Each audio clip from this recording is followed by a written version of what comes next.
এটা কিন্তু এরকম না যে আপনার সাফল্য ঠিক একটা জায়গায় হতেই পারে, মানে ওরকম আরেকটা জায়গায় হতে পারে, তাই না? আবার এভাবে যখন কেউ জি। বলে যে আচ্ছা ঠিক আছে বিদেশে পড়তে যাওয়া দরকার, তো কোন দেশে? এখন আমি ইউএসএ আছি বলে যে সবাই কি ইউএসএ তেই সবার ভালো হচ্ছে তা কিন্তু না।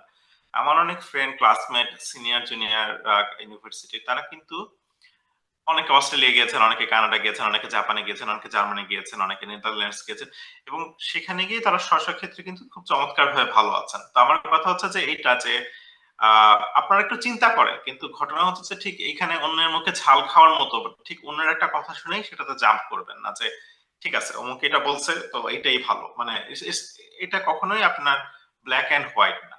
তো এখানে দেখেন আমি কিন্তু আসলে কোনো আনসার দেই না, আমি জাস্ট জিনিসটা নিয়ে একটা কাইন্ড অফ লাইক ভেগ কথাবার্তা বলতেছে, তাই না? কিন্তু কারণ জিনিসটা আসলে ভেগ, জিনিসটা একটা একটু কেমন যেন, মানে জিনিসটা আছে, মানে জিনিসটা কিন্তু আবার নাই, এই টাইপের একটা ব্যাপার। তো আপনি প্রথমত মোটামুটি ঠিক করেন যে আপনি আসলে কি করবেন। যাবেন নাকি দেশে, দেশেই থাকবেন নাকি বিদেশের চেষ্টা করবেন। এখন এখানে প্রশ্ন আসতে পারে যে ঠিক কখন থেকে এই চিন্তাটা করা উচিত, তাই না? মানে আগে থেকে কি কি বিষয়ে প্রস্তুত হওয়া যায়। তো এখন ঘটনা হচ্ছে যে আপনি কিন্তু, আমি যেটা বলেছি, আমি চাকরি পরে পড়াশোনার চিন্তা ভাবনা শুরু করেছি। এখন আমার চাইতে আপনাদের সময় আলাদা, মানে এই বুড়া মানুষদের আমার মতো তাদের একটা সমস্যা হচ্ছে, তারা মনে করে যে তাদের যেরকম ছিল সবকিছু যে পজ বাটন হয়ে ওরকম হয়ে আছে, ওরকম না। আমাদের সময়ে আমরা কেউ পাবলিকেশন করি নাই, এক্সেপ্ট হচ্ছে আমাদের first boy Asif Islam Khan, GPA 4/4। সে সে আর দু একজন মানে যারা অতিরিক্ত ভালো তারা হচ্ছে পড়াশোনা এসব করতো আর কি। আমরা পাবলিকেশনের কথা চিন্তাও করি নাই। আমাদের ক্লাসে দুই তিনজন জিআরই পড়তো, ভাবতো যে তার মধ্যে দুইজন তিনজন ভালো ছিল, একজন ঘোষণা দিয়েছিল সে আসলে দেশেই থাকবে, জিআরই পড়তেছে, সে ইংরেজি শেখার জন্য। সে আসলে জিআরই পড়ে দেশে আছে, ইংরেজি সে ভালো মতো শিখছে। কিন্তু এখন কি এইভাবে মানে এই স্টাইল যেটা আমি যেটা বললাম এটা কি এখন হবে? এটা কিন্তু আসলে আপনাদের জন্য এখন মানে ফিট করবে না, ফিট করবে না। কারণটা কি? কারণটা হচ্ছে আপনার আপনার তো অ্যাপ্লিকেন্ট পুলদের সাথে মারামারি করতে হবে। এটা মানে ইটস নট লাইক যে আমি আমি আসতেছি আপনাদের সাথে একই সাথে অ্যাপ্লিকেশন ড্রপ করতে, তা কিন্তু না। আপনাদের সাথে অ্যাপ্লিকেশন করতেছেন অন্যান্য দেশের লোকেরা, বাংলাদেশের অন্যান্য ইউনিভার্সিটির লোকেরা, এবং আপনার কিন্তু ক্লাসের লোকজন একই জায়গায় গিয়ে অ্যাপ্লাই করতেছেন, তাই না? তো এখন আপনি যখন অ্যাপ্লাই করছেন, এখন দেখবেন যে আপনার প্রতিযোগীদের মধ্যে অনেকে কিছু টুকটাক পাবলিকেশন করে বসে আছে। পাবলিকেশন থাকলে ভালো। এগেইন এটা কিন্তু এটা না, এটা কিন্তু আমি গেট কিপিং করছি না যে আপনার পাবলিকেশন না থাকলে আপনার কোনো চান্স নাই, আপনি গেছেন, এরকম কিছু না। সম্ভব হলে করেন আরকি। আমি যেটা বলতেছি যে এটা হচ্ছে এরকম হয়েছে যে আগে পুরো ক্লাসে মানে আমাদের ১২০ জনের মধ্যে ৩ জন হয়তো পাবলিশ করেছে। এখন যদি আপনি ১২০ জনের ক্লাসে আপনি কোথাও দেখেন, দেখবেন অনেকে কিছু না কিছু পাবলিশ করেছে। এখন আন্ডারগ্রেড লেভেলে যে সবাই খুব ফাটাফাটি লেভেলে পাবলিকেশন করছেন তা কিন্তু না। ব্যাপারটা হচ্ছে যে কিছু একটা থাকলে প্রফেসর মনে করেন। কারণ হচ্ছে যে তারা কিন্তু আপনাদেরকে দেখতে পাচ্ছেন না যে কি আপনি কিরকম এটা kind of like a metric, তাই না? মানে আপনার তো অনেক কিছু মিলে এই জিনিসটা হচ্ছে। তো এই ব্যাপারটা নিয়ে আ একটু টুকটাক বলার আগে আমি জাস্ট শুরু আচ্ছা পরের প্রশ্নটা হচ্ছে যে কিসের ভিত্তিতে ভর্তি আবেদন হয়? যেহেতু এটার সাথে রিলেভেন্ট আছে আমি ওইটাতে আগে চলে যাই। তো আমাদের মানসিকতা হচ্ছে আমরা খুব লিনিয়ারলি চিন্তা করতে পছন্দ করি, তাই না? মানে আমরা অনিশ্চয়তা পছন্দ করি না। আমরা হচ্ছে ফিলোসফিক্যালি চিন্তা করি যে এইটা হলে এটা হবে। মানে আমরা অনেকেই হচ্ছে অঙ্ক করার মতো করে চিন্তা করি যে এক্স এর ভ্যালু এত, ওয়াই এর ভ্যালু এত হলে এত হবে। আমার জিপিএ এত, তাই না? মানে কিন্তু দ্য পয়েন্ট ইজ মানে আস্তে, আস্তে মানে আপনারা অডিয়েন্স এর মধ্যে আপনারা যারা আছেন তারা একেকজন একেক লাইফ এর লেভেল থেকে এসেছেন। ছাত্র অবস্থায় যেটা মনে হয় পাশ করার পর কিন্তু আসলে সেই অনেক জিনিসপত্র খাটে না। আপনার ক্লাসের সবচেয়ে বেশি যার জিপিএ তিনি কি সবচেয়ে বেশি পরিমাণে বেতন পাবেন? এটা কিন্তু এরকম না, তাই না? তো এটাও এরকম না যে আপনি ভাবলেন যে আমার জিপিএ এরকম আমি এখানে যাব, আমার জিপিএ এরকম আমি এই একটু ভালো ইউনিভার্সিটি যাব। ব্যাপারটা কিন্তু সেরকম না। আসলে ভর্তির সময় আপনার পুরো জিনিসটা নিয়ে যেটা বলা হয় হচ্ছে হলিস্টিক্যালি চিন্তা করা হয়। এটা সাধারণত হার্ভার্ড জি। বা এই একটা টার্ম ওরা ভালো ব্যবহার করে ওদের কাছ থেকে এটা ধার করেছে যে আহ, হচ্ছে হলিস্টিক্যালি দেখায় আপনার জিপিএ কি, আপনার মানে আপনার ইংরেজি কেমন, আপনার জিআরই কেমন যদি দিয়ে থাকেন, যদি রিলেভেন্ট হয়, আপনার এসওপি তে কি লিখেছেন, স্টেটমেন্ট অফ পারপাস কিরকম হচ্ছে, আপনার রেকমেন্ডেশন লেটার গুলো কেমন, আপনার রেলেভেন্ট এক্সপিরিয়েন্স আছে কিনা, সবকিছু মিলিয়ে। এবং তারপর মানে একটা জিনিস সবকিছু হতে মিলে পারে যে একটা আপনি সবকিছু যে মিলিয়ে ব্যাপারটা নিয়ে চেষ্টা করছেন সেটাতে আসলে ওইখানে প্রফেসরের আগ্রহ আছে কিনা। তো জি। তো এইসবের এটা এখানে আসলে সবকিছু মিলে সবকিছু আমি মিলিয়ে একটা একটা কমপ্লেক্স কম্বিনেশন। জি ভাই, সবকিছু মিলিয়ে একটা প্যাকেজ হিসেবে কাজ করে এক্ষেত্রে। হ্যাঁ, হ্যাঁ, হ্যাঁ। জিনিসটা হচ্ছে একটা প্যাকেজের জি। মতো ব্যাপার, তাই না? মানে আপনি জাস্ট একটা মানে একটা জিনিস খুব ভালো হলো সেটা কিন্তু আপনাকে নিয়ে যাবে না। সো এইটা নিয়ে জি। কিন্তু আমি জাস্ট এভাবে বলি, মানে আমি একটা জিপিএ বানায় বলতেছি 3.5 আপনার জিপিএ। এখন আপনি আপনার ২ টা ফ্রেন্ড আছে। এক ফ্রেন্ডের জিপিএ 3.4, এক ফ্রেন্ডের জিপিএ 3.6। এখন আপনি যদি ধরে নেন যে আপনি যেখানে যাবেন তার চেয়ে 3.4 ওয়ালা কম ভালো জায়গায় যাবে, তা কিন্তু না। জি। অ্যাবসোলিউটলি তা হবে না। আমি জাস্ট একটা এক্সাম্পল দেই। ইঞ্জিনিয়ারিং এক্সাম্পল দেবো না, let me go to an agricultural example. ধরেন আপনি পড়াশোনা করছেন ঘাস চাষ নিয়ে, গ্রাস নিয়ে। আপনার 3.4 পাওয়া সে রিসার্চ মানে তার ফাইনাল ইয়ার প্রজেক্ট ছিল মাছ নিয়ে, আর অন্যজনের তার ছিল ধরেন আপনার পোল্ট্রি নিয়ে 3.6 হলো। এখন আপনারা এক ইউনিভার্সিটি অ্যাপ্লাই করলেন। ওই ইউনিভার্সিটিতে একজন প্রফেসরের কাছে ফান্ড আছে 3.4 ওয়ালা, কি বলছিলাম ভুলে গেছি। ধরে নিচ্ছে 3.4 ওয়ালা উনি হচ্ছে আপনার মাছ নিয়ে গবেষণা করছেন। তো ওই প্রফেসরের কাছে ওই ইউনিভার্সিটির মাছের জন্য ফান্ড আছে। ১০ জন প্রফেসরের মধ্যে ওইখানে যে পোল্ট্রি নিয়ে গবেষণা করছেন তার পিএইচডি স্টুডেন্ট ফুল সে নিচ্ছেন না, যে ঘাস নিয়ে গবেষণা করছেন তিনিও নিচ্ছেন না। তখন কিন্তু দেখবেন যে আপনার মনে হবে যে আমি কেন পেলাম না, আমার তো ওর চেয়ে জিপিএ ভালো, আমি তো একটা কনফারেন্স পেপারও পাবলিশ করেছি, আমি ২ টা কনফারেন্স পেপার পাবলিশ করেছি, আর ও মাছের উপর করেছে একটা, তাহলে ওরটা কেন হয়ে গেল? সো এখানে আরেকটা ব্যাপার আছে, দেখছেন না? মানে অনেক কিছু মিলায় মিশে, আমি ফান্ডিং এর কথা চলে গেছে, কিন্তু সবকিছু মিলায় মিশে এরকম একটা কমপ্লেক্স জিনিস কিছু কিছু জায়গায় মানে আপনার আননোন আর কি। সো এই ব্যাপারটা আপনাকে মেনে নিতে হবে। আমাদের যেটা যে আমরা আমরা নিশ্চয়তা চাই, ফর্মুলেশন চাই। ইভেন আমি একটা ওয়েবসাইটের কথা নাম বলবো না, যে যেখানে হচ্ছে মানুষজন ফর্মুলা বসে, আমার জিপিএ এত, জিআরই এত, আইএলটিএস এত, তারপর একটা স্কোর দেয়। সে স্কোরটা দিয়ে বলে যে এইসব ইউনিভার্সিটিতে অ্যাপ্লাই কর। হোয়াট ইফ আপনার জন্য যে সুইটেবল মাছ নিয়ে গবেষণা করা প্রফেসর সে আরেকটা ইউনিভার্সিটি আছে, আপনার ওই রেঞ্জের মধ্যেই নাই।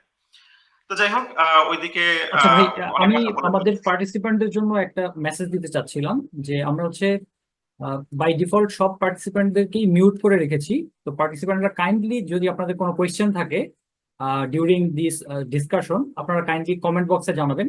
তো আমরা হচ্ছে আমাদের ডিসকাশন, আসিফ ভাইয়ের ডিসকাশন শেষ হওয়ার পরেই হচ্ছে আমরা একটা কোয়েশ্চেন অ্যান্ড অ্যান্সার সেশন থাকবে, সেখানে হচ্ছে আমরা ওই কোয়েশ্চেন অ্যান্ড অ্যান্সার সেশনটা রান করব। সো আপনাদের যে কোনো প্রশ্ন থাকলে আজকের সেশনের সাথে রিলেভেন্ট যে কোনো কোয়েশ্চেন যদি থাকে আপনারা কাইন্ডলি কমেন্ট বক্সে জানাবেন। জি আসিফ ভাই, আমরা কথা বলছিলাম ফান্ড, আমরা কথা বলছিলাম কিভাবে ওভারঅল একটা প্যাকেজ হিসেবে কাজ করে।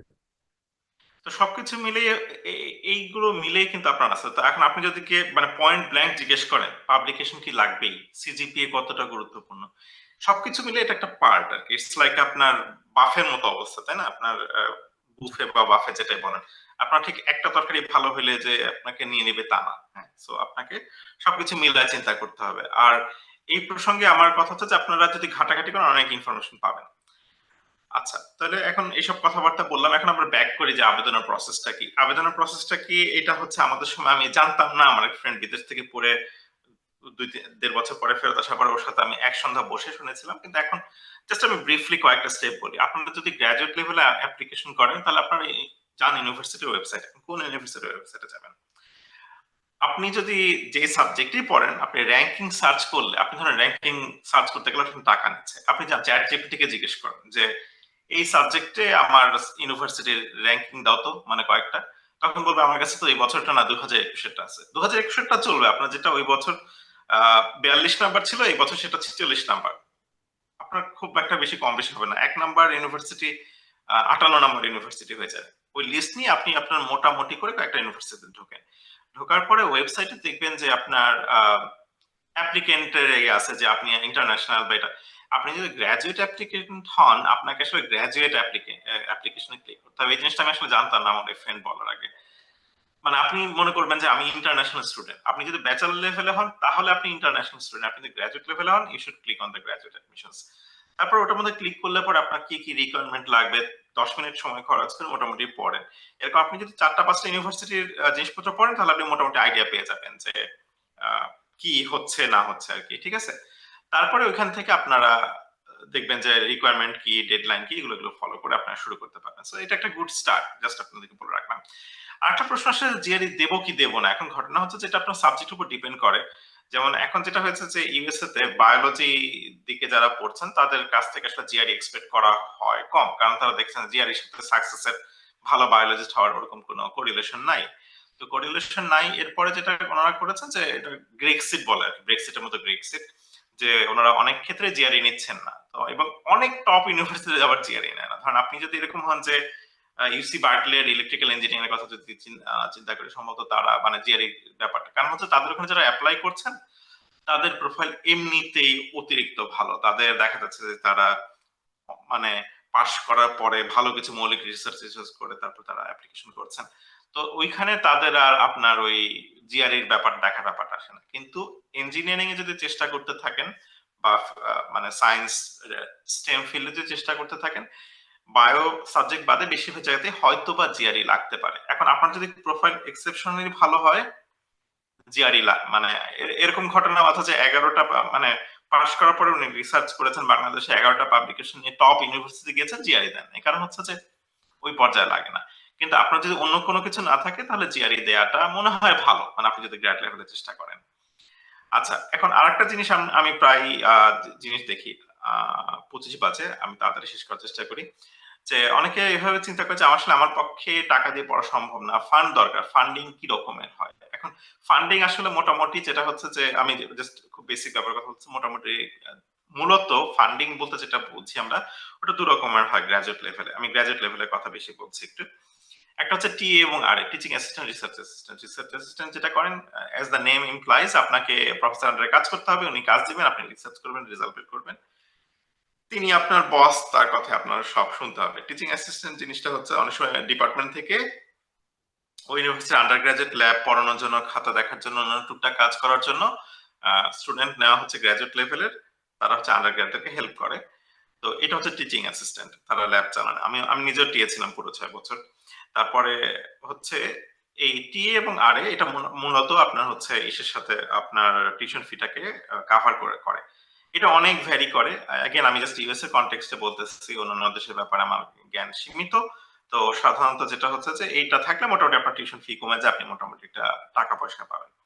এখন বাংলাদেশের একটা জিনিস নিয়ে খুব বড় মিসকনসেপশন আছে, সেটা হচ্ছে স্কলারশিপ। এখন একটা সময় ছিল বলতাম যে আমরা স্কলারশিপ নিয়ে বিলাত পড়তে গেছি, এটা একটা কথা ছিল।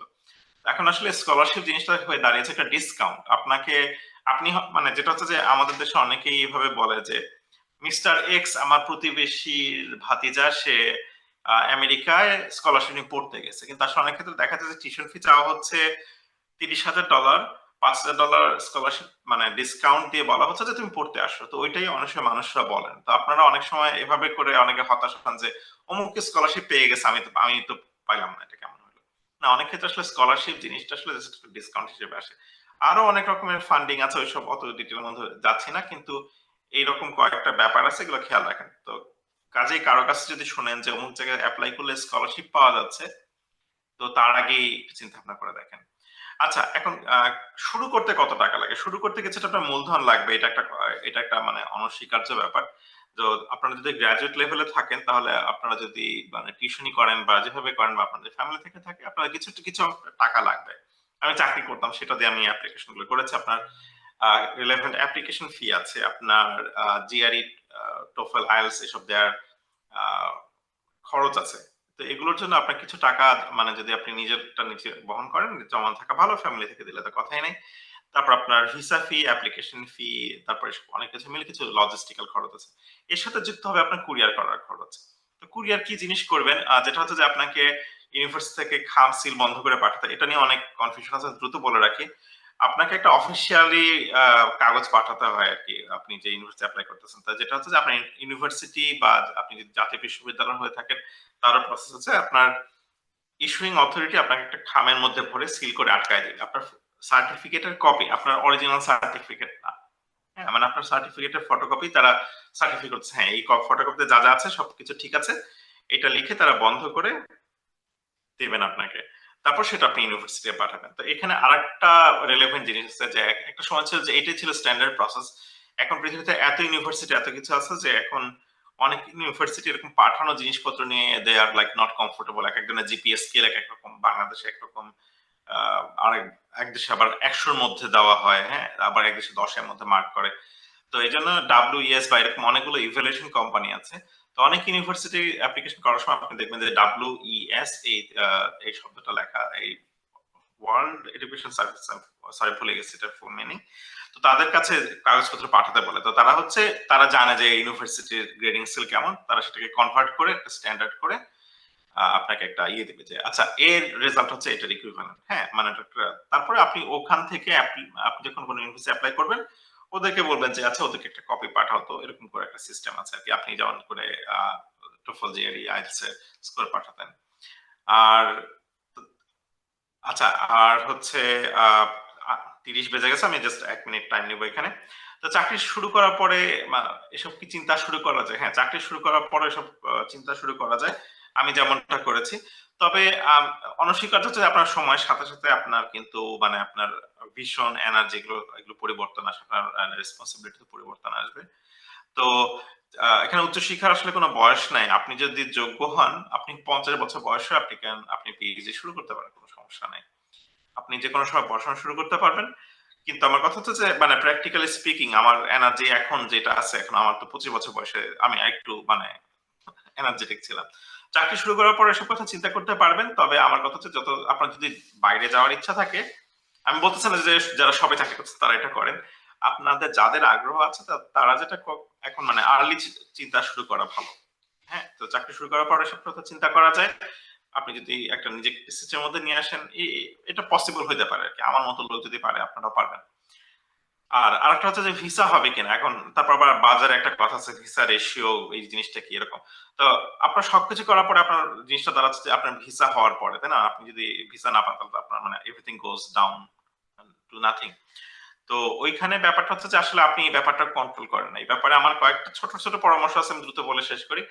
মোটামুটি ভালো ইউনিভার্সিটি যাওয়ার চেষ্টা করেন, আপনি যদি নিজের টাকায় যদি পড়তে চান, আপনি যদি ইনভেস্ট করেন, তাহলে আপনি নিশ্চয়ই মোটামুটি ভালো একটা ইউনিভার্সিটি যাওয়ার চেষ্টা করবেন, তাই না, মানে কয়েকটা গদবাঁধা ইউনিভার্সিটির নাম নিচ্ছে না, কয়েকটা গদবাঁধা ইউনিভার্সিটিতে জাস্ট খালি অ্যাপ্লাই করে ইজিলি আপনাকে নিয়ে নিচ্ছে দেখে আপনি সেখানে চেষ্টা করতেছেন, it can waste your time, energy, money, তিনটাই। তো মোটামুটি ভালো একটা জায়গায় চেষ্টা করেন, আপনার ভিসা হবে কিনা সেটা আসলে কোনো নিশ্চয়তা নাই। আপনি যদি জেনুইন স্টুডেন্ট হিসেবে নিজেকে উপস্থাপন করতে সক্ষম হন, আপনার ফাইন্যান্সিয়াল ব্যাকিং যদি ভালো হয় থ্রু ইউনিভার্সিটি অথবা ফ্যামিলি যদি মোটামুটি বিশ্বাসযোগ্য হয়, তাহলে আপনার উজ্জ্বল সম্ভাবনা আছে। আবার বাজারে আরেকটা কথা প্রচলিত আছে ভিসা রেশিও নিয়ে, যে এখন ভিসা বেশি হইতেছে, এখন ভিসা কম হচ্ছে, আসলে ব্যাপারটা সেরকম কিছু না। জিনিসটা হচ্ছে যে আপনার ইউনিভার্সিটির উপর ডিপেন্ড করতেছে। এখন ভিসা রেশিও আমি যদি বলি যে এই মুহূর্তে 32.89, আপনি জানেন আপনি 70-এর পাশে না 30-এর পাশে, আপনি আপনার চেষ্টাটা করেন, আপনি আপনার ওভার থিঙ্কিং বাদ দিয়ে আপনি আপনার যদি আগ্রহ থাকে পড়াশোনা করার ব্যাপারে এদিকে যান। তারপরে আপনার যদি মনে হয় যে আপনার এই ব্যাপারটা নিয়ে আপনার ঘাটাঘাটি করা দরকার, ঘাটাঘাটি করেন। আমি একটা কথা বলে আমার মানে টক পার্টটা শেষ করছি, সেটা হচ্ছে যে এই উচ্চশিক্ষার ব্যাপারটা এটা একটা কোর্সের মতো, আপনারা যেই কোর্সই পড়ে থাকেন তার মতো। এটাতে আপনি এভাবে আশা করবেন না যে ফেসবুকে একটা লেখা পড়বেন বা কারো একটা ভিডিও দেখবেন, সেটা দেখে আপনি পুরোপুরি আইডিয়া পেয়ে যাবেন। It doesn't work like that. আপনাকে এটার পেছনে সময় দিতে হবে, আস্তে আস্তে করে আপনি অনেক ইনফরমেশন পাবেন, সেখান থেকে আপনি ফিল্টার আউট করে আপনার নেসেসারি জিনিসগুলো পাবেন। সো এটা পেছনে সময় দিতে হবে, ইটস নট লাইক এটা একটা রেডিমেড জিনিস আপনাকে জাস্ট কেউ প্যাকেজ করে দিয়ে দিবে আর কি। সো এইটা বলে আমি আমার এখানে বকবক শেষ করতেছি। ধন্যবাদ। অনেক ধন্যবাদ আসিফ ভাই, অনেক ইনফরমেটিভ আলোচনা ছিল আপনার পক্ষ থেকে। তো আমি অডিয়েন্সদেরকে রিকোয়েস্ট করব যে আপনাদের যে কোনো প্রশ্ন, আসিফ ভাইয়ের ডিসকাশনের উপরে যে কোনো প্রশ্ন যদি থাকে কাইন্ডলি কমেন্ট বক্সে জানাবেন। আচ্ছা, তো কমেন্ট দেখতে কমেন্ট পাচ্ছি। বক্সে মনে আহ, হয় অনেকগুলো জি, কিছু প্রশ্ন কোশ্চেন আসছে, এসেছে। জি। আমরা কিছু আচ্ছা, প্রশ্ন তাহলে নেই। আসিফ ভাই কি হচ্ছে, জি, আসিফ ভাই তাহলে কমেন্ট দেখে ওয়ান বাই ওয়ান আপনি চাইলে রিপ্লাই দিতে পারেন। আচ্ছা ঠিক আছে, হ্যাঁ আচ্ছা, অথবা বোঝার আমি চেষ্টা করি। বলতে পারি, আমি আমি আমি হ্যাঁ, আপনাকে আমরা প্রশ্নগুলো আমরা করি, প্রশ্নগুলো তাহলে বলতে কোনো পারি। ডিসকাশন, একটা লাইভলি একটা ডিসকাশন হবে তাহলে আমার কাছে মনে হয়। একজন কোয়েশ্চেন আচ্ছা, করেছেন যে চাকরির ফার্স্টে আমি পাশাপাশি, একটা প্রশ্ন করি। জি জি, অবশ্যই আহ অবশ্যই। আচ্ছা, প্রশ্নটা হচ্ছে অনেকেরই কিন্তু ভিসা রিজেক্ট হয়, এটা নিয়ে একদম লাস্ট মোমেন্টে গিয়ে হচ্ছে অনেকে প্রবলেমে পড়ে আর কি। তো এটা আসলে কেন হয়, বা এটা কি আগে থেকে কমানোর বা হচ্ছে কন্ট্রোল করার কি কোনো ওয়ে আছে কিনা? খুবই ভাইটাল প্রশ্ন, কারণ শেষ মুহূর্তে গিয়ে ওটাই হচ্ছে আসল মানে ডিসাইডিং ফ্যাক্টর হয়ে দাঁড়ায়। তো আসলে এটার এখানে ব্যাপারটা আমি যেটা বলেছি যে লাইক মেনি আননোনস, অনেক কিছু আছে যেটা আমরা আসলে জানি না কি হয় কি না হয়, কিন্তু কিছু কিছু ব্যাপারে আমরা যেটা করতে পারি যে we can try for success. তো আমি জাস্ট সেটাই বলতে পারি দ্যাটস হোয়াট, কারণ ভিতরের সিক্রেট রেসিপি কারো জানা নাই। তো কয়েকটা জিনিস আমি যেটা বলেছি যেটা হচ্ছে যে আপনি যে যাচ্ছেন, অনেক ক্ষেত্রে দেখা যায় যে আপনি যদি ইজি রাউট, আপনি এরকম ইউনিভার্সিটি আছে যাদের অ্যাকসেপ্টেন্স রেট 100%, আপনি অ্যাপ্লাই করলেই আপনার তারা অ্যাডমিশন দিচ্ছে, কারণ জানে তারা আপনি কিছু ফি দিচ্ছেন এই করতেছেন, আপনি আসলেন না আসলে তাতে কিছু আসা যায় না। তো আমার পরামর্শ হচ্ছে যে আপনাকে দেখে যদি মানে ভিসা অফিসার যিনি আছেন তার যদি মনে হয় যে এই লোক তো মনে হয় পড়তে যাইতেছে না, যে সেটা ইউজ করে ওখানে যাওয়ার চেষ্টা করতেছে, সেটা একটা জিনিস, তাই না? মানে আমি এভাবে বলি যে তারা আসলে, আপনি যদি বোনাফাইড স্টুডেন্ট হন তাহলে আপনার ভিসা পাওয়ার সম্ভাবনা বেশি। সেটা একটা ব্যাপার যে আপনার কি আসলে আর্নেস্ট আগ্রহ আছে কিনা সেটা পড়তে যাওয়ার ব্যাপারে, সেটা একটা জিনিস। আর দ্বিতীয় জিনিস হচ্ছে যে সেলফ ফান্ডে যাওয়ার ক্ষেত্রে এটা আরেকটু বেশি রিস্কে পড়ে যায়। তো সেক্ষেত্রে ব্যাপারটা হচ্ছে ভালো ইউনিভার্সিটি পিক করা, তাই না? আপনি যদি টাকা দিয়ে পড়তে যান, আপনি টাকা দিয়ে পড়তে গেলে ধরো ফর এক্সাম্পল আমি বলি যে আপনি হয়তো ইউটি ডালাসে চান্স পেলেন, আপনি সেখানে পড়তে গেলেন, ঠিক আছে, কিন্তু আপনি যদি অ্যাপ্লাই করলেন আগডুম বাগডুম ইউনিভার্সিটিতে, কাছাকাছি টিউশন ফি, আপনি ওখানে যাওয়ার চেষ্টা করলে স্বাভাবিকভাবেই অফিসের মনে প্রশ্ন আসবে যে টাকা দিয়ে যদি পড়তেছো ভাই, এবং তুমি বললা যে তোমার ফ্যামিলির এত বিজনেস এত টাকা, তাহলে এইখানে যাইতেছো না কেন? ওয়াই তুমি এরকম একটা মানে, এবং কাছাকাছি র্যাঙ্কের ভালো ইউনিভার্সিটিতে যাওয়া ভালো আর কি, সেই ক্ষেত্রে আমি বলবো এটা একটা জিনিস। আর ইন্টারভিউর সময় কিছু উল্টাপাল্টা না হলে ভালো হয়, তাই না? আমরা যদি মাথা ঠান্ডা রেখে ই করি, আমি জানি আমি নার্ভাস ছিলাম, যে যাবেন প্রত্যেকেই নার্ভাস থাকবেন, তো ওই সময় পারফরমেন্সটা একটু গুরুত্বপূর্ণ। আর এটাই আর কি, এগুলো হচ্ছে কয়েকটা কারণ, কিন্তু ইদানিং কালে আমার মনে হয় না যে খুব খারাপ অবস্থা কি, যদি আমি যেটা বলেছে যে রেশিও বলে আসলে তেমন কিছু নাই। আপনি যদি বোনাফাইড স্টুডেন্ট হন, এরকমও হয়েছে যে কারোর সামনে 10 জনের রিজেকশন হয়েছে, সে পরের জন্য ভিসা পেয়েছে, কারণ হি ওয়াজ লাইক দ্য জেনুইন গাই দেয়ার। আচ্ছা ভাই, একজন কোয়েশ্চেন করেছেন যে চাকরির পাশাপাশি হায়ার স্টাডি প্রিপারেশন নেওয়া ভালো নাকি একটা বা দুইটা টিউশন করতে করতে প্রিপারেশন নেওয়া ভালো হবে? আচ্ছা, আহ, মানে কেউ কিছু মনে করবেন না, কিন্তু আমার একটা নিজের একটা ফিলোসফি আছে, হ্যাঁ, মানে আসলে আমরা যেটা বলি যে আমরা কোশ্চেন করি, তো আমি আপনাদেরকে এই ট্রিকটা শিখাই আর কি। আপনারা যেটা করবেন যে চিন্তাটা একটু অন্য দিক থেকে করার চেষ্টা করেন। হ্যাঁ দাদা, আমি আসলে এই চিন্তাটা যে আমি প্রশ্নটা আপনাকে করতাম, আপনি আমাকে কি প্রশ্ন করতেন যে চাকরির লোড কিরকম, এটা অজানা, এক একজনের চাকরি এক রকম হতে পারে, টিউশনি কিরকম সেটাও অজানা, আবার আপনি টিউশনি করলেন 2 বছর ধরে, আপনার ফ্রেন্ড চাকরি করে এগিয়ে যাচ্ছে, না করে কোনো কারণে আপনার বিদেশে যাওয়া হলো না, আপনি কি হলো? তো যেটা হচ্ছে যে এই সব ব্যাপারে আপনাকে ডিসিশন নিতে হবে। আপনার টিউশনে যদি মনে হয় যে আপনি সুপার ডিটারমাইন্ড, আপনি পারবেন, এবং আপনার মনে হচ্ছে যে করবেন না, তাহলে যে ওই দিকে যান। আর আহ এটাই আর কি আপনার মানে এই ব্যাপারে আসলে আমি আপনাকে যদি একটা পরামর্শ দেই, এটা ভুল হওয়ার চান্স আছে 50%। আচ্ছা, আরেকজন কোয়েশ্চেন করেছেন যে হায়ার স্টাডির জন্য কতটুক সেফ মানি তার জমানো উচিত, বা কতটুক মানে একদম মিনিমাম কতটুক অ্যামাউন্ট তার থাকা উচিত। যেহেতু আমরা বেশিরভাগই মিডল ক্লাস ব্যাকগ্রাউন্ড থেকে আসি, তো এটা আমাদের জন্য অনেকের জন্যই একটা ভাইটাল কোয়েশ্চেন। হ্যাঁ, এটা একটা ফাইন্যান্সিয়াল বার্ডেন আর কি, যেটা বলেছে যে আমি নিজেও টিউশনি করেছি, সেখান থেকে কিছু টাকা জমানো ছিল, পর চাকরির পরে মানে actually that's what paid off. আমি তো এটার সাথে একটা কিছু, প্রশ্ন অ্যাড করি। হ্যাঁ sure। এই যে ব্যাংকের যেটা গ্যারান্টি বা এ ধরনের যে জিনিসটা লাগে আর কি, কাগজপত্র, এটা কি হচ্ছে একদমই নেসেসারি, নাকি এটা ছাড়াও পসিবল, নাকি অনলি স্কলারশিপ নিয়ে পসিবল? জাস্ট এগুলো একটু পয়েন্ট বাই পয়েন্ট বললে আচ্ছা, আমাদের হ্যাঁ, সবার জন্য খুবই সুবিধা হতো। খুবই ইম্পর্টেন্ট প্রশ্ন, মানে খুবই একটা ভাইটাল পয়েন্ট। তো প্রথমত হচ্ছে যে নিজের জন্য কিছুটা সেভিং লাগবে, কারণ আমি যেটা বলেছি শুরুতে, আপনি যখন পরীক্ষা দিবেন, অ্যাপ্লিকেশন করবেন, তারপরে হচ্ছে আপনার ইভেন সিল করতে, কুরিয়ার করতে আপনার কিছু টাকা লাগবে। তো এটার জন্য আসলে ইট লিটারালি গোস টু লাখ খানেক, এবং এটা আসলে আপনার তো মাল্টিপ্লাই করতেছে, তাই না? আপনি 2টা ইউনিভার্সিটি অ্যাপ্লাই করা মানে হচ্ছে আপনি 2টা ট্রাই করতেছেন, আপনি 4টা মানে হচ্ছে আপনার খরচ এখানে মানে বাড়তেছে, তাই না? তো কিছু পরিমাণে it's like in some lakhs টাকা আপনার আসলে লাগবে। আপনার মোটামুটি যদি 1 লাখ টাকা দিয়ে, আমি আসলে thinking out of my head, মানে এই মুহূর্তে যেটা মাথায় আসলো সেটা বললাম আর কি। কিন্তু আপনার লাখ খানেক টাকার মতো আপনার লাগে, এটা এরকম না যে এই মুহূর্তে আপনার লাখ খানেক টাকা লাগবে, কারণ আপনি আসলে একসময় জিআরই প্রিপারেশন দিবেন, জিআরই ফি আছে, আইএলটিএস দেবেন ফি আছে, এমবিসি দেবেন ফি আছে, মানে সবকিছুর ফি আছে। সো হয়তো গ্রাজুয়ালি হবে, কিন্তু আপনার কিছু টাকা জমানো থাকা দরকার। আর ব্যাংকের ব্যাপারে যেটা বললেন, এখানে ফান্ডের ব্যাপারটা হচ্ছে কি, ওরা আসলে যেটা আমি আমেরিকান কনটেক্সটে বলতেছি, I-20 দেয় বাম পাশে এবং ডান পাশে দুইখানে সংখ্যা লেখা থাকে। তো সংখ্যা সমান সমান হইতে হয় আর কি। তো খরচের চেয়ে অনেক সময় দেখা যায় ইউনিভার্সিটি ভালো পরিমাণে টাকা দিচ্ছে, আপনাকে এক পয়সাও দেখাইতে হবে না।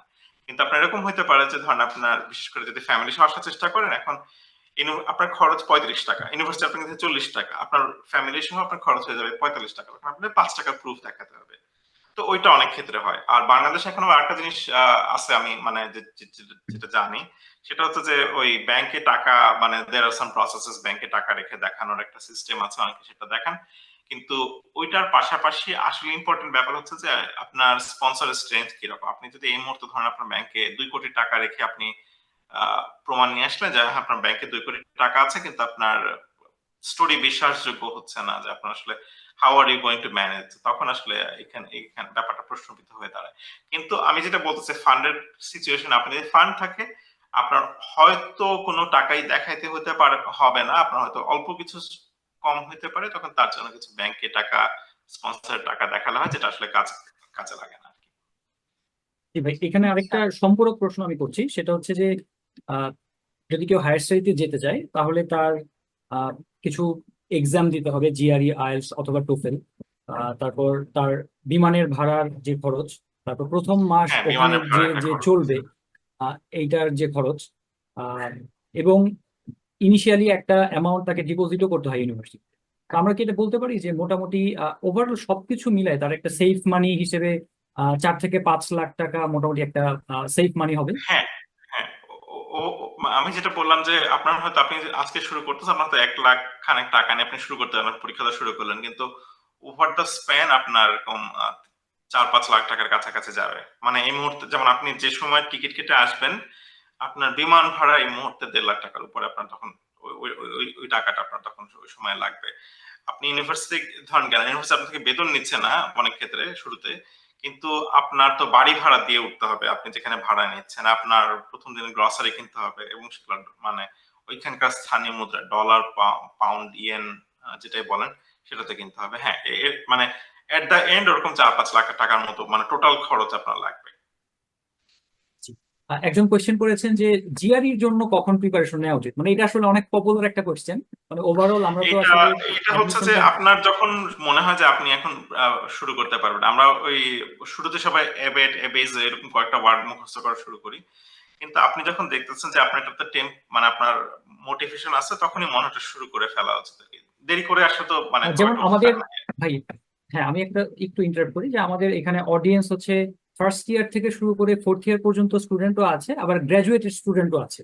তো ফার্স্ট ইয়ার সেকেন্ড ইয়ার স্টুডেন্টরা কি মানে এখনই জিআরই দিবে কিনা, বা তাদের জন্য মানে একদম সবার জন্য যদি ইন জেনারেল বলি, মানে সেক্ষেত্রে আচ্ছা, জিআরইটা আসলে কখন দেওয়া আচ্ছা, উচিত? আমি একদম ফার্স্ট ইয়ারের প্রথম দিনে শুরু করতে মানা করি, কারণ হচ্ছে যে আপনি আসলে আহ, একটা নতুন গিয়ার শিফট করে আপনি ব্যাচেলর স্টাডি শুরু করছেন। সো আপনার যদি মানে সবকিছু করতে গেলে আপনার রেজাল্টটা যদি খারাপ হয়ে গেল, তাহলে কিন্তু আসলে ব্যাপারটা একটু মানে ডিফিকাল্ট হয়ে যায়, তাই না? মানে আপনার তো বেসিকটা ওইটা হচ্ছে আসল কথা, তাই না? আপনি যদি পড়াশোনা ভালো না দেখেন, তো আমার কথা হচ্ছে যে ঠিক আছে, প্রথম 1 মাস শুরু করেন, তারপর আপনি বই যদি ঘাটাঘাটি করতে ইচ্ছা করে করেন। এখন এক একজনের ব্যান্ডউইথ এক এক রকম। তো একই ফর্মুলা, একই রুটিন সবার ক্ষেত্রে খাটবে না। কেউ কেউ হয়তো ভাবতেছেন যে আমি 3 বছর ধরে নিচ্ছি, বোরিং লাগতেছে। আবার অনেকে আছেন যে ফোর্থ ইয়ারে গিয়ে চিন্তা করতেছেন, আচ্ছা এখন আমি তো সিজিপিএ মোটামুটি বোঝাই ফেলছি, পাবলিকেশন এটা সেটা মোটামুটি একটা কনফারেন্স হচ্ছে, এখন আমি ফাটায় জেরি পড়ি, আমি এতদিন টুকটাক করে ওয়ার্ড পড়েছি। তো এক একজনের প্রিপারেশন টাইম এক এক রকম আর কি। যেমন আমি হচ্ছে গিয়ে যে চাকরির পাশাপাশি প্রিপারেশন, তখন হচ্ছে আমি ধুমায় মানে একদম খুব জোর করে একটা নিজেকে একটা রুটিনের মধ্যে এনে নিয়মিত মানে উইকেন্ড গুলা ধরে পড়ে শেষ করে ফেলছি। এখন এক একজনের সিচুয়েশন এক এক রকম। এখন আপনি যদি চান, আমি বলবো না যে ফার্স্ট ইয়ার প্রথম দিন থেকে শুরু করেন, কিন্তু ঘাটাঘাটি করেন, একটা কনটেক্সট সম্পর্কে জানেন। আর আপনার কিছু ইংরেজি জ্ঞানটা হয়তো আপনার আস্তে আস্তে করে বাড়ানো যায়, তাই না? মানে আপনি ধরেন কিছু যদি ইংরেজি নিয়মিত পড়েন, তাহলে আপনি যদি শোনেন, তাহলে আপনি আহ, আস্তে আস্তে করে এটার জি। আইডিয়া পাবেন। কিন্তু আপনার জন্য রাইট টাইম কোনটা, সেটা আপনাকে বের করতে হবে। প্রোক্রাস্টিনেট করেন না ভাই এবং বোনেরা, এটা হচ্ছে আমার জাস্ট শেষ জি। কথা। আরেকজন কোয়েশ্চেন করেছেন যে কারো যদি আগে থেকে ট্যুরিস্ট ভিসা থাকে সেক্ষেত্রে কি একসেপ্ট হওয়ার চান্স বেশি বা কম আহ, হবে কিনা? না, এটা হচ্ছে বাংলাদেশে ছড়ানো আরেকটা বিশ্রী মিথ। আমি এটার এগেইনস্টে ফাইট করার চেষ্টা করি সবসময়। আপনি ভাই টুরিস্ট না, আপনি ইবনে বতুতা না, ভাই বা বোন, আপনারা ইবনে বতুতা হিসেবে যাইতেছেন না। মানুষ আপনার যদি ভিসা হয়, আপনার জিরো সাদা পাসপোর্টে ভিসা হয়েছে, এরকম অনেক স্টুডেন্ট আছে। অন্যদিকে মালয়েশিয়া, থাইল্যান্ড, ইন্ডিয়ান, দুবাই ঘুরে এসে সেই লোকরা রিজেক্ট হয়েছে।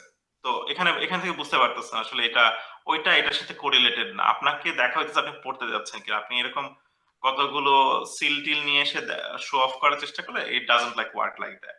হ্যাঁ, এখন কেউ বলতে পারে হ্যাঁ ইট শোজ মি আমি আমি পয়সাওয়ালা বড়, but that's a different thing. মাঝখানে এরকম একটা চক্র বের হয়েছিল যারা এখন পাসপোর্টে ভুয়া সিল মেরে দেবো, তারা ধরা পড়ছে পরে। সো প্লিজ মানে পড়াশোনার দিকে মনোযোগ দেন। আপনি আপনি হয়তো টাকা জমায় ভাবতেছেন যে ঠিক আছে আমার তো ভিসা পাওয়ার জন্য ইন্ডিয়া যাওয়া দরকার, আমার জন্য ওই এনার্জিটা আপনি ইউনিভার্সিটি খোঁজাখুঁজি করার ক্ষেত্রে, নিজের প্রোফাইল ভালো করার ক্ষেত্রে, একটু ইংরেজি শিখে ভালোভাবে কথা বলার ক্ষেত্রে ইনভেস্ট করেন। জি। একজন কোয়েশ্চেন করেছেন এমএসসি ফান্ডিং এর জন্য, তো এমএসসি ফান্ডিং এর কোয়েশ্চেনটা হচ্ছে আমি প্লাবনদার জন্য পরবর্তীতে রেখে হ্যাঁ, দিচ্ছি। ওইটা প্লাবন আর একজন, উত্তর দিক, জি, ভালো বলবেন। আরেকজন কোয়েশ্চেন করেছেন যে পিএইচডি তে কেউ যদি পিএইচডি তে যায় সেক্ষেত্রে ওখানে মেইন ইনকাম সোর্সটা কি হয়, আর ইনকাম সোর্সটা কি এমন হয় যে নিজের চলার জন্য এবং ফ্যামিলিতে সাপোর্ট দেওয়ার জন্য এনাফ হবে, এরকম হয় কিনা? এগেইন আমি ওই প্রশ্ন মানে ওই কনসেপ্টে ফেরত যাই, যেটা হচ্ছে আচ্ছা ইনকাম সোর্স হচ্ছে যে যেটা বললাম যে তাদেরকে টিচিং অ্যাসিস্ট্যান্ট বা রিসার্চ অ্যাসিস্ট্যান্ট হিসেবে রাখা হয়, তারা লিটারালি ইউনিভার্সিটি এমপ্লয় এবং তাদেরকে বেতন দেওয়া হয় আর কি। আমি বেতন পাইতাম, আমার সাথে সবাই বেতন পাইতো, ওইটা হচ্ছে ইনকাম সোর্স। এখন আমেরিকান 100টা ইউনিভার্সিটি টিউশন ফি 100 রকম, 100 জন 100 রকম বেতন দেয়। একই ইউনিভার্সিটির কেমিস্ট্রি ডিপার্টমেন্ট আর্কিটেকচার ডিপার্টমেন্ট থেকে ভিন্ন বেতন দেয়, ইলেকট্রিক্যাল ডিপার্টমেন্ট থেকে হয়তো সিভিল ডিপার্টমেন্ট ভিন্ন বেতন দেয়, মানে আমি সেটা দেখে আসছি আর কি। তো এই সব ব্যাপারে আসলে এইভাবে করে টুক করে একটা আনসার দেওয়া যায় না, এবং এক এক জায়গায় লিভিং কস্ট এক এক রকম। যেমন আমাকে বলা হচ্ছিল যে আচ্ছা তুমি ক্লেমসন সাউথ ক্যারোলিনা আসতেছো, এখানে লিভিং কস্ট কম, এখানে বেতন কম। আপনি যদি ইউসিএলএ তে লস এঞ্জেলেসে থাকার কথা ভাবেন, ওইখানে গ্রাজুয়েট স্টুডেন্টের বেতন শুনলে আমাদের মাথা ঘুরে যাবে আর কি। ওইটা আমাদের 3 গুণ কাইন্ড অফ, কারণ ওদের খরচ বেশি। সো এটা এক এক জায়গায় ভ্যারি করে, এবং আমি এটা বলবো না যে আপনি সেভ করতে পারবেন কি পারবেন না, কারণ এটা আপনার লাইফস্টাইলের উপর ডিপেন্ড করতেছে, আপনার ফান্ড কেমন। সো অনেকগুলা ভ্যারিয়েবল আছে, সো ওইটা আসলে টুক করে বলে দেওয়া সম্ভব না। আপনার উল্টাও হইতে পারে, আপনার হয়তো বেয়ারলি চলতেছে, অথবা এরকমও হতে পারে আপনি বেশ ভালো রাজার হালে চলতেছেন।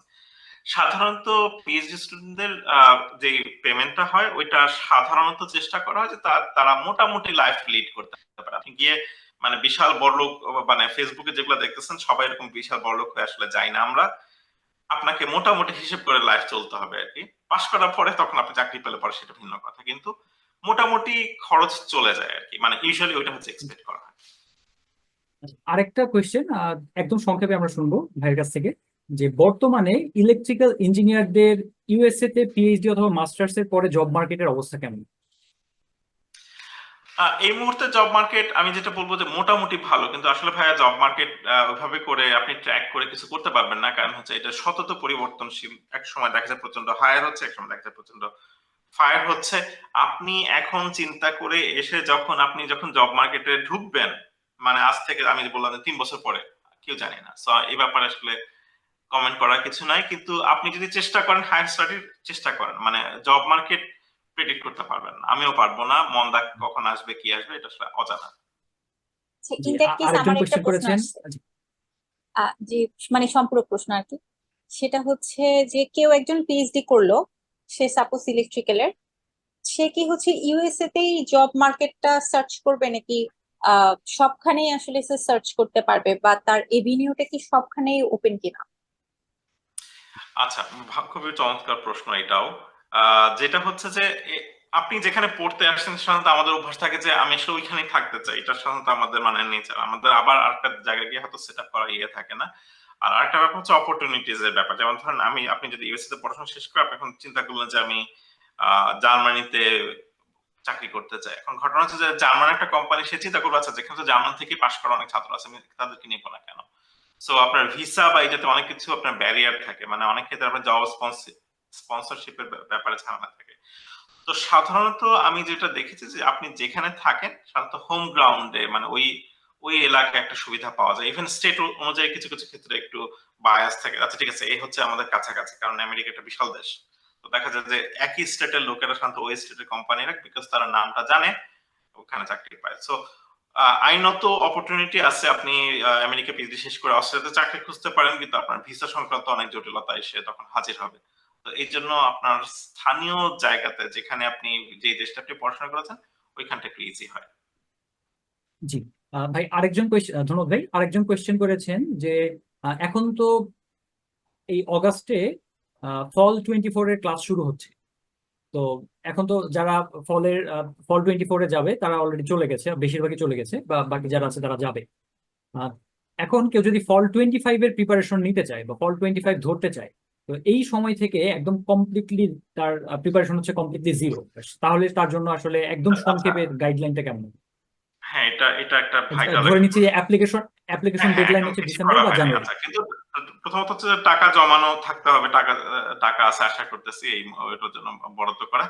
আচ্ছা, প্রথমত যেটা শুরু করতে হবে, চিন্তা করতে হবে যে আমি যদি গ্র্যাড স্টাডি চেষ্টা করি আমেরিকা বা অন্য কোথাও, তাহলে হচ্ছে প্রথমত হচ্ছে আমাকে জিআরই টোফেলের প্রিপারেশন নিতে হবে। তো এইটা জিআরই টোফেল আইএলটিএস এখন এক একজনের ক্ষেত্রে এক একটা ভালো লাগে, যে আগে এটা দিই আগে এটা দিই, এটা এই ব্যাপারে এক একজনের ফর্মুলা এক এক রকম। আমি সম্ভবত আগে জিআরই দিয়ে নিয়েছিলাম আর কি। সম্ভবত আমি ভুলে গেছি ভাই, 1.5 যুগ আগের কথা। তো এইটা চিন্তা করেন আপনি কোনটা আগে দিবেন। আপনি পরীক্ষার ফরম্যাট গুলো দেখেন। হ্যাঁ, প্রথম কাজ হচ্ছে পরীক্ষার ফরম্যাট গুলোর সাথে পরিচিত হওয়া, এবং আপনি দেখবেন যে আসলে এটা এরকম না যে জিআর কিন্তু আসলে আপনি অঙ্ক কত ভালো পারেন সেরকম সেটার টেস্ট নেন। আপনার টেস্ট নেয় আপনি ওদের ওই অঙ্কগুলো কিরকম পারেন। হ্যাঁ, ওদের একটা স্টাইল আছে। আপনি যদি বিশাল অঙ্কের জাহাজ পিএইচডি নিয়ে জিআরই করতে একজনকে বসে দেন, উনি হয়তো ধরা খাই যেতে পারেন। আপনাকে ওদের স্টাইল গুলো দেখতে হবে। আপনি ইংরেজিতে খুব চমৎকার, আপনি ভালো জানেন, কিন্তু আপনাকে ওদের স্টাইল গুলো করতে হবে। আপনি আইএলটিএস স্পোকেনে আপনি আপনি চমৎকার, আপনার ইংলিশ চমৎকার ফ্লুয়েন্ট, কিন্তু আপনি যদি ওদের ওই পয়েন্ট গুলা হিট না করেন, তাহলে কিন্তু আপনার স্কোর কমে যেতে পারে। ওইগুলা খেয়াল করেন, পরীক্ষার টেমপ্লেট গুলা দেখে দেখে প্রিপারেশন নেন। তারপর আস্তে আস্তে করে ইউনিভার্সিটি ঘাটাঘাটি শুরু করেন। আপনার নিজের একটা ইমেইল লেখা শুরু করেন। আপনি প্রফেসরদেরকেও গুতাগুতি করবেন যে আমাকে ফান্ড দেন। আপনার এই জিনিসগুলা কিন্তু it will get refined over time. আপনার এসওপি লেখা শুরু করেন। আমি একটা সত্যি কথা বলি, আমি প্রথম যে প্রফেসরকে ইমেল করছিলাম আর শেষের 3 মাস পরে যে প্রফেসরকে ইমেল গুলো করে যাচ্ছিলাম, আস্তে আস্তে আস্তে আস্তে করে গ্রাজুয়ালি ইমপ্রুভ হয়েছে। এবং আপনার এরকম করে আপনি আসলে নিজেকে ইনফরমেশন গ্যাদার করেন যে আপনার সবসময় সবকিছু সার্চ করতে হবে না, আপনি অনেক কিছু নিজেই জানেন। তারপর আমার পরামর্শ হবে যে আপনাকে ডিসেম্বরের আগেই আপনাকে মানে জিআরই স্কোর টফেল স্কোর হাতে থাকতে হবে। আপনি যখন প্রফেসরকে ইমেল করতেছেন, আপনাকে অনেক professor just will ask you point blank যে স্কোর আছে কিনা। স্কোর না থাকলে তো সিরিয়াস না, একটা ইমেল করতে তো কিছুই লাগে না, তাই না? একটা প্রফেসরকে দিনে 100 ইমেল আসলে এখন সে বুঝবে কিভাবে তার মধ্যে আপনি সিরিয়াস। সো স্কোর সহ ইমেল করতে পারাটা ভালো। সো আমার মতে মানে এটা একটা একটা পসিবল জিনিস। অ্যাটলিস্ট জিআরইটা আগে দিয়ে নেন, প্রফেসররা বুঝতে পারে আপনি সিরিয়াস। আইএলটিএস বা টোফেলের ব্যাপারে জিজ্ঞেস করে বলবেন যে প্রিপারেশন নিচ্ছি। তাহলে এইভাবে করে আপনি মোটামুটি নভেম্বর ডিসেম্বর দিকে গেলেন, আপনার ডিসেম্বরের দিক থেকে আপনার শুরু হবে হচ্ছে অ্যাপ্লিকেশন গুলো ড্রপ করে, এবং আপনার ডেডলাইন গুলো আমার পরামর্শ হচ্ছে যে আপনি একটা এক্সেল শিট বানায় ফেলেন। এক্সেল শিট বানিয়ে তার মধ্যে বসানো শুরু করেন যে আমি লিস্ট থেকে ইউনিভার্সিটি গুলো নিয়েছি, এগুলোর ডেডলাইন এখানে, আমি এখানে এখানে এটা করবো, স্ট্যাটাস কি। এর পাশাপাশি আপনাকে প্রচুর দৌড়াদৌড়ি করতে হবে। আপনাকে হচ্ছে যে ওই যে যেটা বললাম সার্টিফিকেট খাম বন্ধ করতে হবে। আপনার প্রফেসরদের পিছনে দরজায় নক করে করে রেকমেন্ডেশন লেটার জোগাড় করার চেষ্টা করতে হবে, এবং কিছু কিছু ক্ষেত্রে তাদের সাথে যোগাযোগ রাখতে হবে। কারণ অনেক ক্ষেত্রে অনলাইনে রেকমেন্ডেশন দেবে প্রফেসরের ইমেইল অ্যাড্রেসে, তখন তাদেরকে রিপ্লাই করতে হবে আপনাকে চেনেন ইত্যাদি ইত্যাদি। তো এই জিনিসগুলো করেন আস্তে আস্তে করে। তারপরে হচ্ছে প্রফেসরদের সাথে যখন এরকম ইমেল করবেন, একজন প্রফেসর হঠাৎ করে একটা ইমেল দিয়ে বসবেন যে আমি তোর সাথে কথা বলতে চাই, তো পাওয়ার পয়েন্ট দেখাও। বাই দ্য ওয়ে, আমি খুব বেশি কন্টেন্ট বানাই না। ইউটিউবে আমার একটা চ্যানেল আছে আর কি, কয়েকটা ভিডিও বানিয়ে রেখেছিলাম আর কি, যে প্রফেসরের সাথে কথা বলতে গেলে মানে পাওয়ার পয়েন্টে কি দেখানো ভালো টালো আর কি। আমির আহমেদ আসিফ লিখে ইউটিউবে খুঁজলে আপনারা হয়তো পাবেন। তো এখানে এরকম দেখে আপনি একটা পাওয়ার পয়েন্ট বানায় রাখতে পারেন যে এইটা, কারণ হচ্ছে আপনাকে হয়তো আজকে প্রফেসর শর্টলিস্ট করে বলতে পারে কালকে পরশুদিন একটা প্রেজেন্টেশন দাও। সো আপনার টেইলরড একটা প্রেজেন্টেশন থাকা উচিত প্রফেসরের কথা বলার জন্য। তো এরকম করে আপনার প্রিপারেশন নিতে থাকলে আপনি মোটামুটি আপনি ফল 2025 এর কথা চিন্তা করতে পারেন। আর যেটা হচ্ছে যে আপনার ওই অ্যাপ্লিকেশন গুলো আপনাকে ডেডলাইনের মধ্যে চেষ্টা করতে হবে। আর একটা জিনিস, আপনার স্কোর পাঠাতে হবে, সেটার ব্যাপারে একটা সেফটির ব্যাপার আছে। আপনি ধরেন কালকে সকালে ডেডলাইন, আপনি আজকে রাত্রে 12টার সময় অ্যাপ্লিকেশন ড্রপ করে দিন, হয়ে গেছে, কিন্তু ওরা যখন ক্লোজ করতেছে আপনার আইএলটিএস স্কোর গিয়ে পৌঁছায় নাই। সো এগুলো পৌঁছানোর জন্য কিছুটা লিড টাইম লাগে, কারণ একজন হচ্ছে ওইটা পাবে কাগজে, ওইটা দেখে সে কম্পিউটার এন্ট্রি করবে, সেই ব্যাপারে টাইম গুলো রাখেন আর কি। আচ্ছা, এখন মনে হয় আচ্ছা প্লাবনের টাইম দেওয়া হচ্ছে। ভাই, হ্যাঁ, নো প্রবলেম। প্লাবন দা, আমরা একটু সময় নিচ্ছি, আপনার যেই অ্যালোকেটেড টাইম ছিল তার থেকে আমরা একটু দূরে চলে গেছি। আশা করি সমস্যা হবে না। আচ্ছা, আমি একটা জিনিস অ্যাড করতে চাচ্ছিলাম আসিফ ভাইয়ের সাথে, যে যারা ফল 25 ধরতে চাচ্ছে তাদের জন্য তো অ্যাপ্লিকেশন ডেডলাইন যদি আমরা ডিসেম্বর চিন্তা করি তাহলে মোটামুটি 6 মাস টাইম আছে, ম্যাক্সিমাম 6 মাস। তো শুরুতে যদি কেউ আইএলটিএসটা অথবা টোফেলটা দিয়ে ফেলে, কারণ আইএলটিএস বা টোফেলে কিন্তু টাইম কম লাগে, মোটামুটি 15 দিন থেকে 1.5 মাস একটা সেফ টাইম বলা যেতে পারে, আমার পার্সোনাল অপিনিয়ন। তো আগে যদি কেউ আইএলটিএস বা টোফেল দিয়ে এরপর অন্যান্য প্রসিডিওর করতে করতে যদি জিআরই দেয়, সেটা কেমন হয়? কারণ কিছু জায়গায় তো জিআরই আবার ওয়েভড থাকে, আবার কোথাও জিআরই হ্যাঁ, অপশনাল থাকে, অথবা কোথাও হ্যাঁ, জিআরই হ্যাঁ, নট রিকোয়ার্ড থাকে। সেটাই কারণ হচ্ছে যেটা বলেছে যে বায়ো অনেক ক্ষেত্রে আপনি ইউনিভার্সিটি দেখতে পাবেন যে জিআরই অনেক ক্ষেত্রে নিচ্ছে না। তো ইংলিশ প্রফিসিয়েন্সি এটা আপনার তো লাগতেছেই আর কি বেশিরভাগ ক্ষেত্রে। তো ওটা যদি আপনি, if you can get that out of the way, তাহলে ওটা ভালো হয় আর কি। কিন্তু আমি যেটা বলেছি যে আপনি যদি ইঞ্জিনিয়ারিং হন, আপনি যদি প্রফেসরকে ইমেল করার চেষ্টা করেন, তখন জিআরই থাকলে তো তারা মনে করে সিরিয়াস। আমি যদি, সরি, আগের স্টেটমেন্টটা একটু বেশি ইঞ্জিনিয়ারিং ফোকাস হয়ে গেছিল, কিন্তু আপনার ইংরেজির জন্য আইএলটিএস বা এরকম কিছু একটা যদি আপনি মোটামুটি মনে করেন যে আপনি দিতে প্রস্তুত হতে পারবেন না আগে, তাহলে সেটা প্রস্তুতি নিয়ে দিয়ে ফেলা ভালো। আচ্ছা, আচ্ছা, আরেকটা আরেকটা প্রশ্ন কোশ্চেন মনে হয় এসেছে। করা যেত। জি, অবশ্যই। যেটা ওই যে একজন প্রশ্ন করলো যে তার এনআইডি নামের সাথে মা বা বাবার হচ্ছে নামের একটু আচ্ছা, আচ্ছা, ডিফারেন্ট আছে, এটা কি তার পরবর্তীতে ভিসা পেতে বা এগুলোতে কোনো আচ্ছা, সমস্যা করবে কিনা? আচ্ছা, এটা খুবই কমন একটা প্রশ্ন। এটা এটা বেশ কমন প্রশ্ন দেখে আমি বললাম যে আমি ওই আমির আহমেদ আসিফ যে চ্যানেল আছে ওখানে আমি এটা একটা মানে আমার চেহারাটা না দেখে আমি এটা একটা আনসার দিয়ে রাখছি। তো সেই আনসারটা ওখানে মানে লম্বা ফর্মে আছে, শর্ট ফর্মে এখানে বলি। আপনি যখন পড়তে যাচ্ছেন তখন আসলে আমেরিকান ইউনিভার্সিটি আপনার বাবা মায়ের নাম জিজ্ঞেস করে না, সার্টিফিকেটের মতো কোনো নাম ধাম থাকে না, হ্যাঁ। তো আসলে যেটা হচ্ছে যে আপনার এনআইডি বা আপনার বাবা মায়ের এনআইডিও কেউ দেখতেছে না এখানে, আসলে আপনার বাবা মায়ের এনআইডিও কেউ দেখতেছে না। এখন আপনি যখন এমবেসিতে অ্যাপ্লাই করতেছেন তখন তারা আপনার বাবা মায়ের নাম অবশ্যই নিবে আর কি। তো এখন আপনার বাবার এনআইডি বা মায়ের এনআইডি তে কি আছে সেটাও তারা তখন দেখতে যাচ্ছেন না। এখন কখনো যদি ভবিষ্যতে আপনি তাদের ইমিগ্রেশনের ব্যাপারে চেষ্টা করেন, তখন ইট কামস টু লাইট আর কি, তখন ওইটা নেই। কিন্তু আমি যেটা বলতেছি যে ইন দ্য শর্ট টার্ম এই মুহূর্তে আপনাকে সার্টিফিকেটের সাথে আপনার বাবা মায়ের নামের মিল নাই, এটার এনআইডি তে ডিফারেন্ট আছে, এটা কোনো ব্যাপার না। এবং আরেকটা ব্যাপার এখানে এখানে বলে রাখি, অনেকে ভাবেন যে স্পাউস ভিসা হবে, আমার পাসপোর্টে তো সিঙ্গেল রাখা, আমি তো সিঙ্গেল অবস্থায় পাসপোর্ট নিয়েছিলাম, এখন বিয়ে করে ফেলছি, তো এখন কি হবে? পাসপোর্ট আসলে আপনার বৈবাহিক অবস্থা নির্ধারণ করার দলিল না। আপনার পাসপোর্টে সিঙ্গেল রাখা লোকও, কারণ হচ্ছে আপনি তো একটা মানুষ চাকরি থেকে ব্যবসা করতে পারে, তো স্টেট গুলো পরিবর্তন হয়। আপনি পাসপোর্ট দেখায় আপনার ওয়াইফ মানে স্পাউসের জন্য ভিসা চাইতে পারবেন, আপনাকে কাবিন নামা আর অন্যান্য ডকুমেন্টস দেখাইতে হবে আপনার as it applies to your respective cases. তো আমার কথা হচ্ছে যে আমরা আসলে ব্রিটিশ, সরি অ্যাগেন অফলাইনে যেতেছি, আমরা ব্রিটিশদের রেখে যাওয়া কিছু সিস্টেমের মধ্যে খুব রিজিড ভাবে আটকে আছে যে এখানে এটা লাগবে, এখানে এটা লাগবে।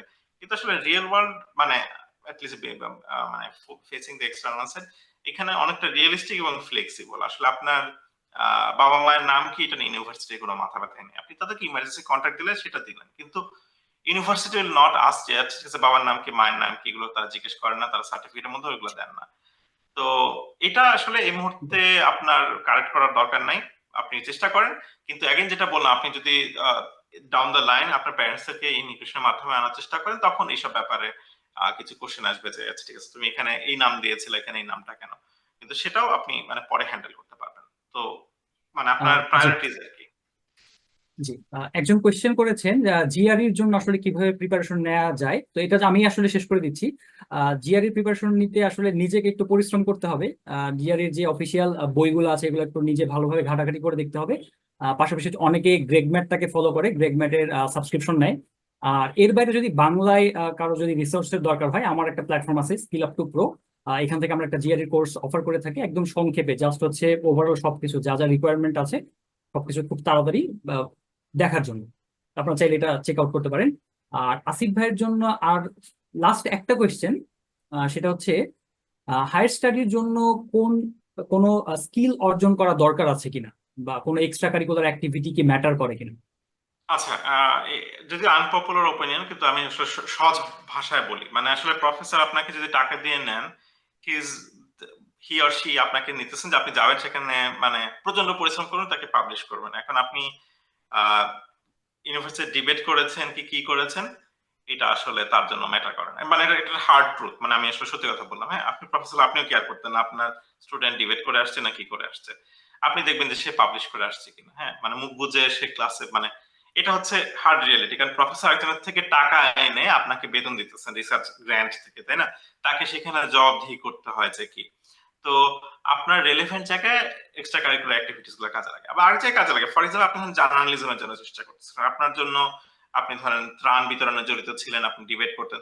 আবার আপনি ধরেন লিটারেচার, ইংলিশ লিটারেচারে পড়তে আসছেন, তখন আপনার ধরেন এই ধরনের কাজগুলো, ডিবেট গুলো, এটা আর কাজ করে। So again, extra curricular activity depend করতেছে এটার সাথে রিলেভেন্স আছে কিনা। রিলেভেন্ট হইলে তখন এটা কাজে লাগে। আর স্কিলের ব্যাপারে দ্রুত বলি, যেটা হচ্ছে যে আসলে স্কিলের তো অভাব নাই, কিন্তু ঘটনা হচ্ছে যে আপনি যদি ফর এক্সাম্পল, আমি আন্দাজে নাম বলে ফেলি, ধরেন আপনি ম্যাটেরিয়াল নিয়ে গবেষণা করতেছেন বা কেমিস্ট্রি, এখন আপনি কখনো স্পেকট্রোস্কোপি দেখেনি না, আপনি জানেন না, তো সেখানে যদি আরেকজন বলে যে আমি এই যন্ত্রটা চালাতে জানি, তখন স্কিলটা কিন্তু তাকে হয়তো হেল্প করবে। আর সফট স্কিলের ক্ষেত্রে, সফট স্কিল না মানে কম্পিউটার স্কিলের ক্ষেত্রে বলি, সাধারণত এখন এই যুগে সবাই পাইথন একটু শিখে রাখে, খুব মানে এক্সপার্ট হয়ে ডাটা সায়েন্টিস্ট হওয়ার দরকার নাই সব ক্ষেত্রে, সেটা একটা কাজে আসে। আর এই মুহূর্তে যেটা হচ্ছে যে এইসব ব্যাপারে একটু ধারণা রাখা ভালো, কারণ এখন সবাই এখন এআই মেশিন লার্নিং এর দিকে যাচ্ছে। এভরিথিং, আপনি কেমিস্ট্রি করতেছেন, যাই করতে চান, সবাই এখন এটা দিয়ে করার চেষ্টা করতেছে। হ্যাঁ, আপনি ধরেন যা করতেছেন, এনিথিং, তারা সবকিছু রিসার্চ ডেটা মেটার মধ্যে এগুলো ঢোকাচ্ছে। তো আপনাকে আমি বলতেছেন আপনাকে ডাটা সায়েন্টিস্ট হইতে হবে, কিন্তু বেসিক কিছু ধারণা থাকা ভালো। মানে আপনার কাছে প্রফেসর দিয়ে বললো যে আমাদের এখান থেকে তো এত পরিমাণ ডেটা জেনারেট হয়, তুমি কি এটা হ্যান্ডেল করতে পারবা? তখন আপনার কিছুটা ভালো বলতে পারলে ভালো। তো ইঞ্জিনিয়ারিং ক্ষেত্রে আমি বলি যে কিছুটা পাইথন জানা থাকা ভালো, কিছুটা মানে রেলেভেন্ট টুল গুলো জানা থাকা ভালো, তাই না? ইলেকট্রিক্যালের ক্ষেত্রে যেটা দরকার, মেকানিক্যালের ক্ষেত্রে হয়তো অ্যাবাকাস দরকার, জি অ্যানসিস, করেন। ফ্লুয়েন্ট, এগুলো জানা দরকার। তো আপনার রেলেভেন্ট জি জিনিসগুলো আপনি জানেন, আসলে যেগুলো আপনার মোটামুটি টাচ করছেন, try to be good on that one. আর প্রোগ্রামিং জানাটা আসলে মোটামুটি স্টেম ফিল্ডে সব জায়গাতেই কাজে, মানে কিছু না কিছু কাজে আসে আর কি, এটা জি। বলতে পারি। ভাই, যদিও আমি বলেছিলাম যে শেষ প্রশ্ন, তারপরে আরেকটা প্রশ্ন অ্যাড করছি। সেটা হচ্ছে যে পিএইচডি করে যদি কেউ দেশে আসতে চায়, তাহলে তার জন্য কোনো অপরচুনিটি খোলা আছে কিনা দেশে? Last question. আহ এটা খুব সাবজেক্টিভ একটা ব্যাপার আর কি। এখানে টিচিং এর ব্যাপারে আমি প্রশ্নটা দেখছি যে হ্যাঁ, টিচিং করা ছাড়া আসলে সত্যি কথা বলতে গেলে বাংলাদেশে মানে ন্যাচারালি পিএইচডি অ্যাবজর্ব করার মতো স্কোপ খুব বেশি নাই, সত্যি কথা বলতে গেলে। এখন আপনি কিন্তু দেশে ফিরে এরকম একটা ভালো একটা জায়গায় যেতেও পারেন, আবার নাও পারেন। এখন আমি সে ব্যাপারে আসলে কমেন্ট করতে পারতেছি না, কিন্তু তুলনামূলক ভাবে মানে এখনো বাংলাদেশে আমি টিচিং এর বাইরে এখন কিছু কিছু রিসার্চ হচ্ছে এখানে সেখানে, বা কিছু হচ্ছে আপনি এখন ধরেন আপনি ফর এক্সাম্পল আপনি সোশ্যোলজির উপরে রিসার্চ করে দেশে ব্যাক করে আপনি অনেক এনজিও আছে আপনি কাজ করতে পারবেন, কিন্তু that same cannot be stated for electrical engineering. তো টিচিং এর বাইরে খুব বেশি স্কোপ নাই। কিন্তু আপনার যদি আশেপাশে দেখেন, আপনি যদি জব ওপেনিং দেখেন যে জব ওপেনিং কোথায় আছে কি হচ্ছে, আসলে আপনারা ভালো জানেন। আসলে আমি এই মুহূর্তে বাংলাদেশে নাই, আমি জানি না আসলে জব রিকোয়ারমেন্ট হিসেবে কি চাওয়া হচ্ছে বিভিন্ন জায়গায়। জি। ওকে, আসিফ ভাই, আপনাকে অনেক অনেক ধন্যবাদ আমাদের সাথে আপনার এই ইনফরমেটিভ আলোচনা শেয়ার করার জন্য, বা আপনার অভিজ্ঞতা শেয়ার করার জন্য। আহ, তো এখন আমরা প্লাবন সাহা দাদাকে ডেকে নিব। এর আগে এক ভাই হচ্ছে ফাহিম রহমান ভাই, উনি ইউনিভার্সিটি অফ ফ্লোরিডা থেকে আমাদের সাথে কানেক্টেড আছেন। তো উনি আমাদের আসিফ ভাইয়ের সাথে 2 মিনিটের জন্য কিছু ইনফরমেশন শেয়ার করতে চাচ্ছিলেন। তো ফাহিম ভাইকে আমি হচ্ছে 2 মিনিটের জন্য স্লট দিচ্ছি। কাইন্ডলি ফাহিম ভাই আনমিউট করে আপনার যেই জিনিসগুলো অ্যাড করার আছে কাইন্ডলি শেয়ার করবেন। থ্যাংক ইউ আসিফ ভাই। আপনি অনেক কিছু বলেছেন, আমি জাস্ট যেটা অ্যাড করবো সেটা হচ্ছে রিসেন্টলি আমরা যখন গ্রাজুয়েট হায়ারিং করছি, ফর এক্সাম্পল আমি যে স্টুডেন্টরা হায়ার করছি এমএস বা পিএইচডির জন্য, লাস্ট কয়েক বছর আমি জাস্ট কয়েকটা ডাটা একটু শেয়ার করতে চাই, কারণ বেশ কিছু কোয়েশ্চেন এসেছে। কস্টিং কেমন, কি ধরনের সিজিপিএ বা প্রোফাইল থাকা দরকার, কোন ধরনের স্কিল থাকা দরকার। তো hiring committee part, oh by the way আমি হচ্ছে ইউনিভার্সিটি অফ ফ্লোরিডা গেইনসভিলের রিসার্চ অ্যাসিস্ট্যান্ট প্রফেসর। তো and also part of my academic responsibility আমি হচ্ছে গ্রাজুয়েট হায়ারিং কমিটির পার্ট, আরো দুটো ইনস্টিটিউটের পার্ট। তো সেই পার্সপেক্টিভ থেকে আমি জাস্ট কয়েকটা কুইক ডেটা শেয়ার করব। তো কস্টিং এর ক্ষেত্রে যদি আমি বলি, এটা অবশ্যই ভার্সিটি টু ভার্সিটি ভ্যারি করে। ফার্স্ট অফ অল যেটা হচ্ছে অ্যাপ্লিকেশন ফি, সেটা $35 থেকে $70 পর্যন্ত হতে পারে। মেইন পয়েন্ট, যদি আপনার প্রোফাইল ভালো থাকে আপনি অনেক ইউনিভার্সিটিতে রিকোয়েস্ট করে এই টাকাটা ওয়েভ করাতে পারবেন। সেকেন্ড পয়েন্ট হচ্ছে জিআরই এর কস্টিং। খুব ভুল না করে থাকলে জিআরই প্রায় $250 মতো একটা কস্ট। অনেকেই এখন থেকে জিআরই প্রিপারেশন করতে নিতে চাচ্ছেন বা জিআরই বলতে চাচ্ছেন। যারা খুব আর্লি স্টেজে আছেন এখন একাডেমিক পজিশনে, আগামী 4-5 বছর পরে ইউএসএ তে আসবেন, আমি বলবো আপনারা জিআরই প্রিপারেশন এখনই শুরু করার দরকার নেই, আসার 1 বছর আগে শুরু করতে পারেন। কারণ এই মুহূর্তে অনেক ইউনিভার্সিটি আস্তে আস্তে জিআরই এর উপরে জোরটা কমিয়ে দিচ্ছে, এবং এটা কোভিড একটা রিজন ছিল। সুতরাং 5 বছর পরে আসলে জিআরই খুব প্রয়োজনীয় একটা এলিমেন্ট থাকবে কিনা সেটা আমরা জানি না। 3 নম্বর হচ্ছে টোটাল বা আইএলটিএস এর কস্টিং, এটাও খুব সম্ভবত $200 বা $250 কাছাকাছি। এই একটা জিনিস লাগবেই। সুতরাং আপনারা যদি আসলেই কিছু প্রিপারেশন নিতে চান, আমি বলবো সেটা হচ্ছে আপনার ইংলিশ প্রফিসিয়েন্সি এবং আপনার স্কিল।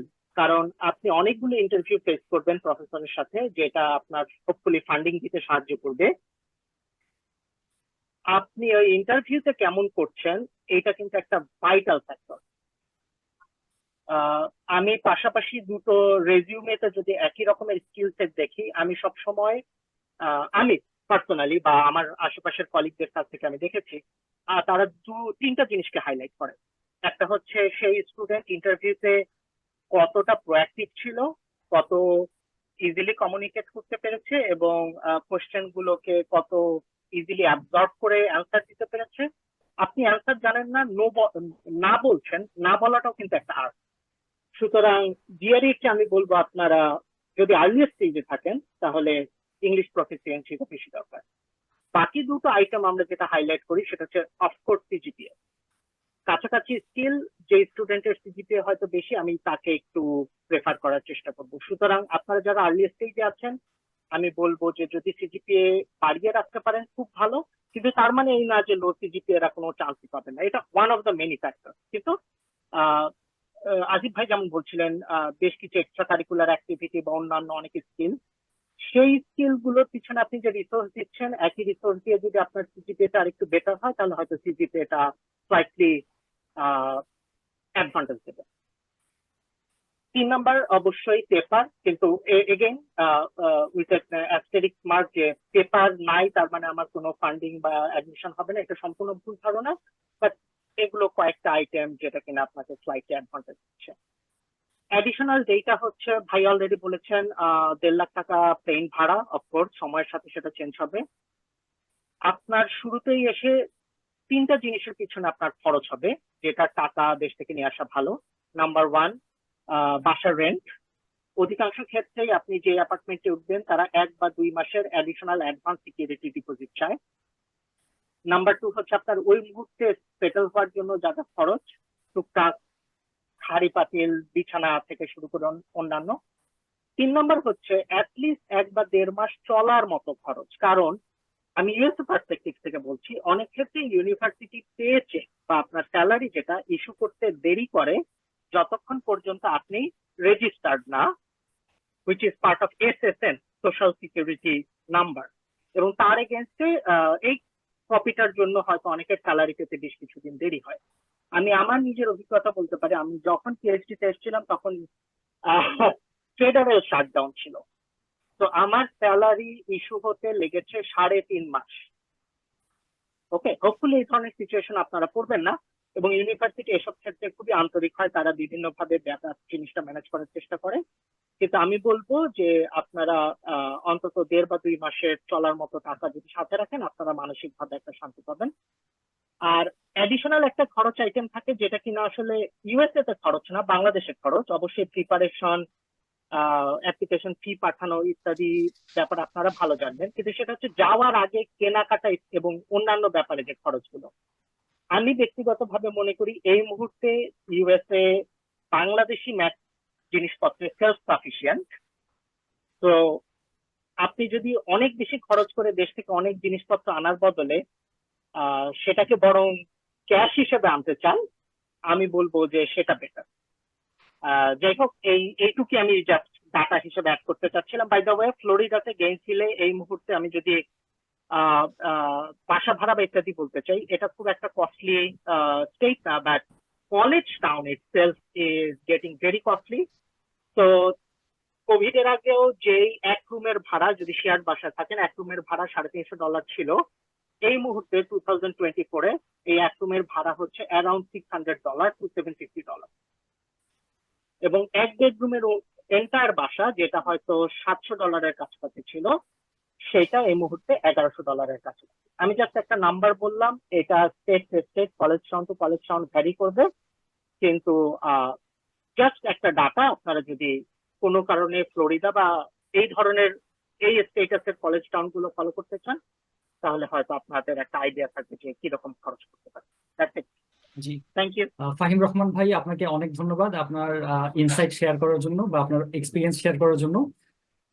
তো এখন আমরা প্লাবন কুমার সাহা দাদাকে ডেকে নিচ্ছি। দাদা,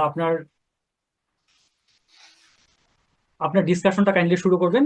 তো এখন আমরা ডিসকাস করব মূলত এমএস ফান্ডিং নিয়ে, যেটা আসলে অনেক হট টপিক বলা যায়।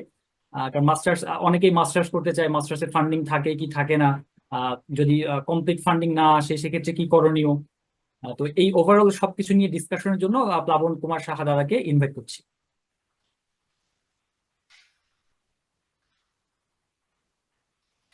আনমিউট করতে হবে হয়তো হোস্ট থেকে।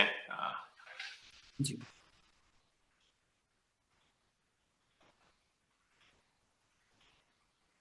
দাদা কি শুনতে পাচ্ছেন না? আনমিউট করতে পারার কথা।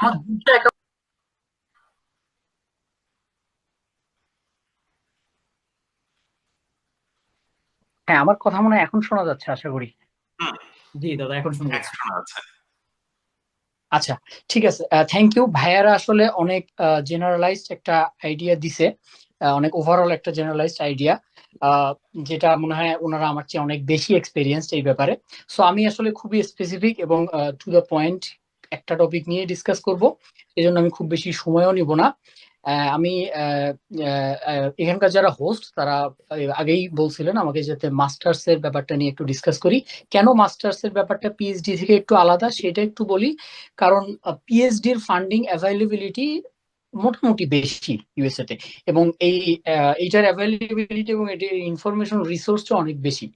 তো আমাদের শুরু থেকে দেশে থাকতেই এই সমস্যাটা হয়েছিল, যে আমার নিজেরা হয়েছিল, শুরু থেকেই জানতাম যে মাস্টার্স এর ফান্ডিং অনেক কম ইউএসএ এবং মাস্টার্স এর ফান্ডিং পাওয়া যায় না। বাট আমাদের অনেকেরই দেশে থাকতে যেটা মনে হয় যে আমি আগে এত বড় একটা কমিটমেন্টে যাব পিএইচডির, আগে মাস্টার্স করি বা মাস্টার্স করে জবে যাই, এরকম একটা প্ল্যান থাকে। কিন্তু মাস্টার্স এর ওই পরিমাণ রিসোর্স বা ওই পরিমাণ কি বলবো, ওই পরিমাণ ফান্ডিং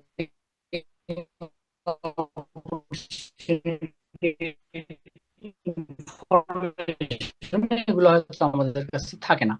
তো ওই জন্য আমি স্পেসিফিক্যালি মাস্টার্স এর ফান্ডিং ম্যানেজ করার বিষয়টা ডিসকাস করবো। আর মাস্টার্স এ যেহেতু ফান্ডিং কম, তাই ফান্ডিং না পেলে আমরা কি কি স্টেপ নিতে পারি সেগুলো একদম টু দ্য পয়েন্ট একটু বলার চেষ্টা করব। খুব ভালো হয় যদি আমাকে একটু স্ক্রিন শেয়ার করার পারমিশন দিলে ভালো হতো হোস্ট শোন। জি ভাই, আপনাকে পারমিশন দিচ্ছি। আমি মনে হচ্ছে পারমিশন পাইছি। আচ্ছা,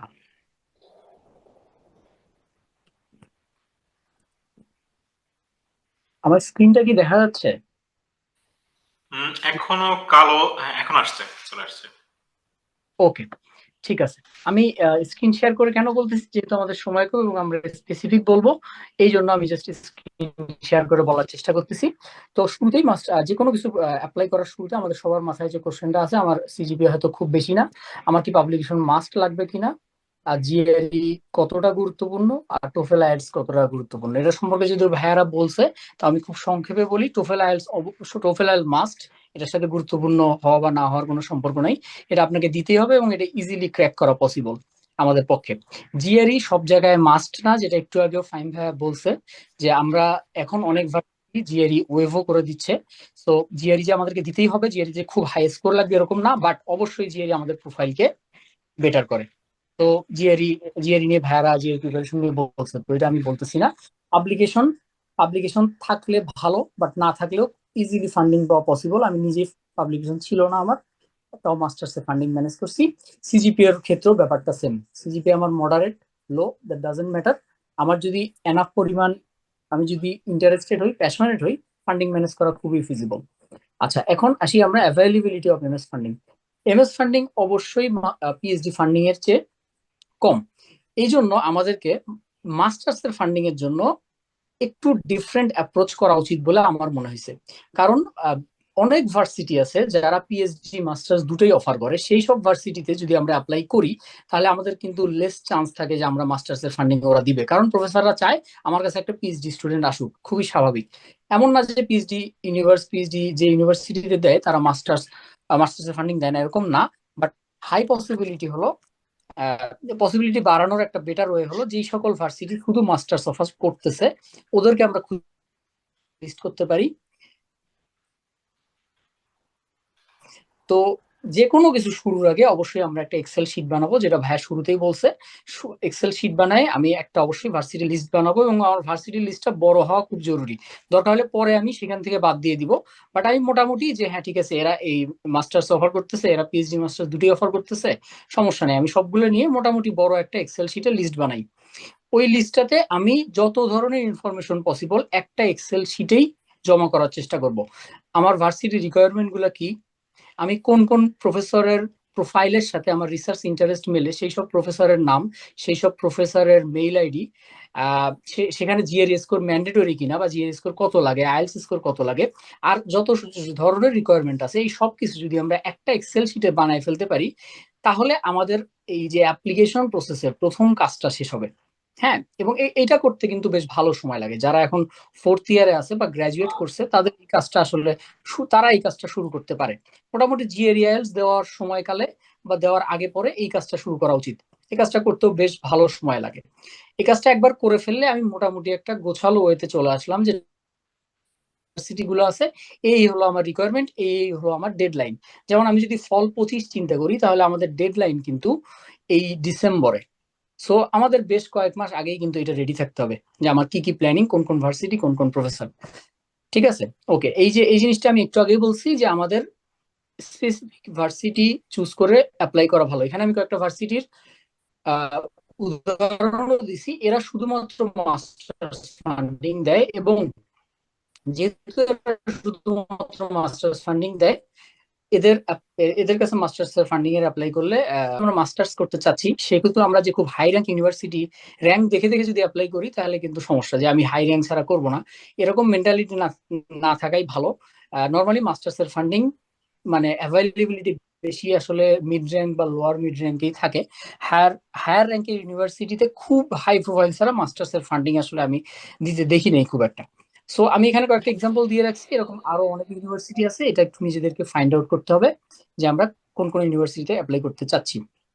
ওকে, টাইপস অফ অ্যাসিস্ট্যান্টশিপ, কি কি টাইপসের অ্যাসিস্ট্যান্টশিপ আসলে আমরা মাস্টার্সে এক্সপেক্ট করতে পারি, যদি এটা ভাইয়া বলছে তাও আমি একটু বলি। একটা হলো টিএ বা এলএ, টিচিং অ্যাসিস্ট্যান্টশিপ বা ল্যাব অ্যাসিস্ট্যান্টশিপ। একটা হলো আরএ, আরেকটা অ্যাসিস্ট্যান্টশিপ আছে যেটাকে গ্র্যাজুয়েট অ্যাসিস্ট্যান্টশিপ বলে। সো টিএ বা এলএ শুনেই বোঝা যাচ্ছে যেটাতে আমাকে হয় খাতা কাটতে হবে, নাহলে ল্যাবে কিছু একটা কাজ করতে হবে, ল্যাবে স্টুডেন্টদেরকে পড়াইতে হবে, এরকম কিছু একটা। মোস্ট কেসে মাস্টার্স স্টুডেন্টদেরকে আরএ ফান্ড একটু কম দেয়, পিএইচডি স্টুডেন্টদেরকে আরএ ফান্ড একটু বেশি দেয় কম্পারেটিভলি। সো মোটামুটি মাথায় রাখা ভালো যে আমি হয়তো বা টিএ বা জিএ বা এলএ এরকম কিছু একটা নিয়ে আমার মাস্টার্স কমপ্লিট করব। সো এই কাজগুলা কিন্তু একটু টাইম কনজিউমিং, সো এই কাজগুলোর পাশাপাশি আমাদেরকে ম্যানেজ করতে হয় আর কি। আর মোটামুটি প্রফেসরের সাথে মিটিং বা একটু ভালো প্রোফাইল হলে আর ফান্ডিংও পাওয়া যায় মাস্টার্সে, ইটস নট ইম্পসিবল। ওকে, এখন ফান্ডিং ম্যানেজের ব্যাপারটাতে একটা ক্রিটিক্যাল পয়েন্ট হলো আমরা প্রফেসর, সবচেয়ে বেশি ইম্পর্টেন্ট হলো প্রফেসর মেইলিং করা ইঞ্জিনিয়ারিং ব্যাকগ্রাউন্ডের জন্য আর কি। তো প্রফেসর মেইলিং এ আমাদের যেটা সমস্যা হয় সেটা হলো আমাদের ম্যাক্সিমাম যেটা হয় আমরা কিছু মেইল করি, কিছু প্রফেসরের কাছে রিচ করি, তারপর রিপ্লাই পাই না, তারপর একটা ডিপ্রেশন চলে আসে এবং আমরা আর মেইল করি না। ম্যাক্সিমামেরই প্রবলেম হয়। কিন্তু আমি এরকমও দেখছি আমার ফ্রেন্ড ও 200 থেকে 250 মেইল করছে প্রফেসরকে, এরপর ও ওর পিএইচডি ফান্ডিং বা মাস্টার্স ফান্ডিং কনফার্ম করছে। এবং আমি এরকম অনেক আমার ফ্রেন্ডকে দেখছি তো 30-40টা মেইল করেই রিপ্লাই পেয়ে গেছে। ইভেন ওর প্রোফাইল অত ভালো না হয়তো বা, যে 40টা মেইল করে পেয়ে গেছে, যে 200টা মেইল করে পাইছে ওর প্রোফাইল হয়তো অনেক অনেক ভালো। সো আমাদের এই ধৈর্যটা নিয়ে এই মেইলিংটা শুরু করতে হবে ডেডলাইনের 6-7 মাস আগে, যে আমাকে একজন প্রফেসরের সাথে মিটিং করতে হবে, একজন না কয়েকজন প্রফেসরের সাথে সামহাউ মিটিং সেট করতে হবে। এরকম একটা মাইন্ডসেট নিয়ে আসলে আমাদের মেইলিং এ বসতে হবে। মেইল করতে হবে, মেইল করার 1 সপ্তাহ পর ফলো আপ মেইল দিতে হবে। যদি তাও রেসপন্স না পাই, অনেক অনেক ক্ষেত্রে দেখা যায় যে সেকেন্ড ফলো আপ মেইলও অনেকে দেয়, বাট অ্যাটলিস্ট 1 বা 2 উইক পর একটা ফলো আপ মেইল দিতে হবে। কারণ প্রফেসরদের কাছে দিনে 100-র উপরে মেইল আসে, যেটা আসিফ ভাই বলছে। তো প্রফেসররা অবশ্যই এত মেইল সবসময় চেক করতে পারে না। সো মেইল অবশ্যই শিডিউল করে যাতে ঠিক টাইমে মানে প্রফেসরের ডে টাইমে প্রফেসরের কাছে পৌঁছায়, এটা মেক শিওর করতে হবে, ফলো আপ মেইল দিতে হবে এবং প্রচুর মেইল করার মেন্টালিটি নিয়ে বসতে হবে। এই জন্য এক্সেল শিটটা খুবই দরকার। আমি কোন ভার্সিটির পাশে কোন কোন প্রফেসরকে মেইল করে ফেলছি এবং কোন কোন প্রফেসরকে মেইল করব, এটারও একটা লিস্ট যাতে ওই আমাদের এক্সেল শিটে থাকে। তাহলে নিজেদের একটা ট্র্যাক থাকে যে আমি কতজনকে মেইল করে ফেলছি বা কতজনকে মেইল করব। ঠিক আছে। আচ্ছা, এখন প্রফেসরের সাথে মিটিং, যেটা নিয়ে ফাহিম ভাই একটু আগে বলছে, এটা পাবলিকেশন এই সবকিছু চেয়ে ক্রুশিয়াল ফ্যাক্টর আমার কাছে মনে হয়েছে, স্পেশালি মাস্টার্সে, যে আমার প্রফেসরের সাথে মিটিংটা কেমন হচ্ছে। তো প্রফেসরের সাথে মিটিং সেট যদি হয়, প্রফেসর যদি নিজে থেকে অনেক সময় বলে যে ঠিক আছে মিটিং করতে, দ্যাটস বেটার। অনেক ক্ষেত্রে প্রফেসর শুধু জাস্ট একটা রিপ্লাই দেয় যে he is interested in you, তখন হয়তো নিজে থেকেই অ্যাপ্রোচ করতে হয় যে can we have a Zoom meet. So somehow আমাকে মেক শিওর করতে হবে আমি যে প্রফেসরের সাথে একটা জুম মিট করতে পারি, কারণ এটা আমার জন্য একটা অপরচুনিটি। সো আমি আমার অপরচুনিটি প্রফেসরের সাথে জুম মিটিং এ আমরা যেটা করতে পারি সেটা হলো আমরা প্রফেসরের প্রোফাইল অবশ্যই আগে ঘুরে আসবো। আমার রিলেটেড কোন কোন পেপার উনি কাজ করছে সেই রিলেটেড ইনফরমেশন গ্যাদার করে, এবং দরকার হলে ওর উপরে কিছু আইডিয়া নিয়ে নিজে একটা প্রেজেন্টেশন স্লাইডের মতো বানানোর চেষ্টা করবো, যেটা আসিফ ভাই বলছিল। হয়তোবা ভাইয়ের প্রোফাইলে এরকম কিছু একটা ভাই দিছে, এটা দেখতে পারি আমরা। বাট আমাদেরকে প্রপার প্রিপেয়ার থাকতে হবে প্রফেসরের সাথে মিটিং করার আগে। ওনার কোন কোন কাজে আমি ইন্টারেস্টেড এবং কেন ইন্টারেস্টেড, এবং আমি ওনার ল্যাবে যে কি আমার আমার পক্ষ থেকে কি কন্ট্রিবিউট করতে পারি, এই কোশ্চেন গুলো যাতে খুবই ক্লিয়ার থাকে। প্রফেসরের মিটিংই আমাদের ফান্ডিং পাওয়ার জন্য সবচেয়ে বেশি ক্রুশিয়াল ফ্যাক্টর অন্য সবকিছুর চেয়ে। সো এটা আর কি আমাদেরকে একটু মাথায় রাখতে হবে। ওকে, এটা হলো ম্যানেজিং ফান্ডিং এর ব্যাপারটা গেল। এখন আসি যে আমরা ফান্ডিং মাস্টার্সে এক্সপেক্ট সে সবসময় পাবো বা সবসময় ফুল ফান্ডিং পাবো, এটা আমরা এক্সপেক্ট মানে নাও হইতে পারে। সো আমাদেরকে আসলে মাইন্ডসেট রাখতে হবে যে আমরা যদি কখনো পার্শিয়াল ফান্ডিং পাই তাহলে আমরা আসলে কি করতে পারি, বা পার্শিয়াল ফান্ডিংটা কি ধরনের হইতে পারে। নর্মালি যে ফুল ফান্ডিং থাকে সেটা আমাদের টিউশন ফিস কভার করে এবং আমাদের পার মান্থ একটা স্টাইপেন্ড দেওয়া হয়, যেটা আমাদের মোটামুটি থাকার জন্য চলে যায় আর কি। খুব বেশি আহামরি টাকা বাঁচে না, বাট মোটামুটি চলে যায়। কিন্তু যদি পার্শিয়াল ফান্ডিং থাকে তাহলে কিন্তু আমাদের আসলে ওইভাবে প্ল্যান করে আসতে হবে, হ্যাঁ, যে আমরা হলো একটা মোটা আরো বেশি পরিমাণ টাকা যাতে সাথে করে নিয়ে আসতে পারি। কারণ পার্শিয়াল ফান্ডিং হলে আসলে দেখা যায় যে টিউশন ফিজে চলে যায় পুরোটা, নিজে থাকা খাওয়ার হয়তো অনেকটা থাকে না। তো ওই জিনিসগুলো একটু মাথায় রাখতে হবে। এবং আরেকটা ব্যাপার আছে, পার্শিয়াল ফান্ডিং পাইলেই যে আমি ওই ভার্সিটিটাকে রিজেক্ট করে দিব এরকমও না। আমি এরকম আমার ফ্রেন্ড দেখছি যারা একদমই ফান্ডিং পাচ্ছিল না, লাস্টে একটা পার্শিয়াল ফান্ডিং পাইছে এবং ওই ফান্ডিং নিয়ে এখানে আসার পর 1 সেমিস্টার পর প্রফেসরের সাথে কন্ট্যাক্ট করে বা নিজের যোগ্যতায় ও কিন্তু ফুল ফান্ডিং এ শিফট করে গেছে আর কি। এরকম আমি এক্সাম্পল দেখছি। So it just depend on you. Okay, এখন আমি আরেকটা জিনিস বলবো, এটা নর্মালি বলে না কেউ। সেটা হলো আমিও বলতে চাচ্ছিলাম না, বাট আমি জাস্ট একটু মেনশন করতে চাই যে আসলে ফান্ডিং ছাড়া কেউ পড়ে কিনা ইউএসএ তে, একদম সেলফ ফান্ডিং বা অন্য কোনো ইন্টারন্যাশনাল স্টুডেন্ট লোন আছে কিনা, এই জিনিসটা আমাদের মানে বাংলাদেশে চেয়ে ভারতে আমি অনেক বেশি দেখছি। আমার এখানে যত ইন্ডিয়ান ফ্রেন্ড আছে যারা ফান্ডিং ম্যানেজ করতে পারে নাই সামহাউ, আমি বলতেছি এটা লাস্ট অপশন হিসেবে একদমই। আমরা যদি মাস্টার্স এর ফান্ডিং একদমই ম্যানেজ করতে না পারি, সেক্ষেত্রে আমি ওদেরকে দেখছি ওরা যেটা করে, এখানে বেশ কিছু ইন্টারন্যাশনাল অর্গানাইজেশন আছে, আমি এখানে নাম দিয়ে দিছি, এবং এরা খুবই ফ্রেন্ডলি। এই ইন্টারন্যাশনাল অর্গানাইজেশন গুলো খুবই ফ্রেন্ডলি। এরা আমাদেরকে ইন্টারন্যাশনাল মানে আমরা দেশে থেকেই এদের থেকে স্টুডেন্ট লোন নিতে পারি, এবং এরা আমাদের ইউনিভার্সিটি কাভারেজ প্রায় ম্যাক্সিমাম পুরোটাই কাভার করে দেয় with our living expense. So এটার সুবিধাটা কি, মানে সামহাউ যদি কারো এরকম সিচুয়েশন আসে যে আমি ফান্ডিং ম্যানেজ করতে একদমই পারতেছি না, সেই ক্ষেত্রে এদের স্টুডেন্ট লোনের থ্রুতে আমি আমার ভিসার স্টেপটা পার হইতে পারবো। কারণ ভিসা স্টেপে কেউ যদি সেলফ ফান্ডে ফুল অ্যামাউন্ট লিখে রাখে, তার ভিসা রিজেক্ট হওয়ার চান্স, আর কেউ যদি বলে যে আমি ইন্টারন্যাশনাল লোন থেকে লোন নিছি, তার ভিসা একসেপ্ট হওয়ার চান্স আসলে অনেক বেশি। সো এইটা একটা ভালো পয়েন্ট। আমি অনেক আমার ইন্ডিয়ান ফ্রেন্ডকে দেখছি যারা ম্যানেজ করতে পারেনি, বাট ওরা একটা ইন্টারন্যাশনাল লোন ম্যানেজ করছে, ওইটা দিয়ে আসছে, এবং এরপর হয়তো বা ওরা এখানে প্রফেসরদের সাথে কথা বলে ফান্ডিং ম্যানেজ করছে। একটা ব্যাপার হলো, আমি এইখানে থাকা দেশে থাকার মধ্যে ফান্ডিং ম্যানেজের ক্ষেত্রে আর কি, মাস্টার্স এর ফান্ডিং ম্যানেজের ক্ষেত্রে একটা পার্থক্য আছে। আমি এইখানে থাকলে আমার জন্য আরো অনেকগুলো আসলে রাস্তা খোলে, বা আমার জন্য আরো অনেকগুলো অপশন ক্রিয়েট হয়। সো আমি ফান্ডিং আরো ডিটেলসে জানতে পারি, বা ফান্ডিং ম্যানেজ করাটা ইজিয়ার হয়। সো কেউ যদি একদম লাস্ট অপশন হিসেবে এটা চিন্তা করতে চায়, সে চিন্তা করতে পারে। এবং ওরা যে পরিমাণ লোন দেয়, এটা মানে লোনের রিপে টাইম এদের অনেক অনেক লং। সো আমি মানে কেউ জব জাস্ট মাস্টার শেষ করে জবে জয়েন করছে, আমার পরিচিত কয়েকজন আছে যারা জবে জয়েন করার পর হয়তো 1-2 বছরের মধ্যে ওদের লোনটাও শোধ করে দিছে। তো এটা ছিল উইদাউট ফান্ডিং, কেউ যদি একদমই লাস্ট অপশন হিসেবে চিন্তা করতে চায় তাহলে সেটা। আর হলো এই জিনিসটা আমি আগেই বলছি যে এইখানে আসার পর ফান্ডিং ম্যানেজ করা টু কাম হেয়ার, তাহলে সে এইখানে আসার পরও ইজিলি ফান্ডিং পাবে। সো এটা নিয়ে অতটা বদার্ড হওয়ার কিছু নাই। আচ্ছা, আরেকটা জিনিস আমি শুরুতে মিস করে আসছি, সেটা হলো আমরা জিআরই আইএলটিএস বলছি, বাট জিআরই আইএলটিএস এর পরে যে কয়েকটা জিনিস লাগে, সেটা হলো এসওপি, এলওআর, আর আমাদের হলো সার্টিফিকেট। আমরা অনেক ক্ষেত্রে এই যে এসওপি আর এলওআর গুলোকে অতটা গুরুত্ব দিই না, খুব কম সময় নিয়ে এসওপি লিখে ফেলি। বাট এইটা আসলে গুরুত্ব দেওয়ার মতো একটা জিনিস। মানে আমাদের অ্যাডমিশন কমিটি যখন আমাদেরকে অ্যাডমিশন ডিসিশন দেয়, ওরা কিন্তু লিটারেলি এসওপিটা পড়ে। সো মানে এটা খুবই টাইম নিয়ে নিজের মতো করে হোক, ইভেন এসওপি পেইড অনেক অর্গানাইজেশন আছে যারা এসওপি লিখে দেয়। কেউ যদি কনফিডেন্ট না থাকে যে আমার এসওপি ভালো লাগতেছে না, আমার কাছে প্রপার মনে হচ্ছে না, সে চাইলে পেইড কোথাও থেকে এসওপি লিখে নিতে পারে। বাট মানে it should be given must important আর কি। আরেকটা হলো এলওআর। যেহেতু আমাদের মোটামুটি সব ইউনিভার্সিটিতে মিনিমাম 2 থেকে 3টা করে লেটার অফ রিকমেন্ডেশন লাগে প্রফেসরদের থেকে, এই জন্য আমাদের কিন্তু মিনিমাম 4 থেকে 5 জন প্রফেসরকে অ্যাপ্রোচ করে রাখা উচিত। কারণ অনেক সময় প্রফেসররা 1-2 জন মিস করে ফেলে।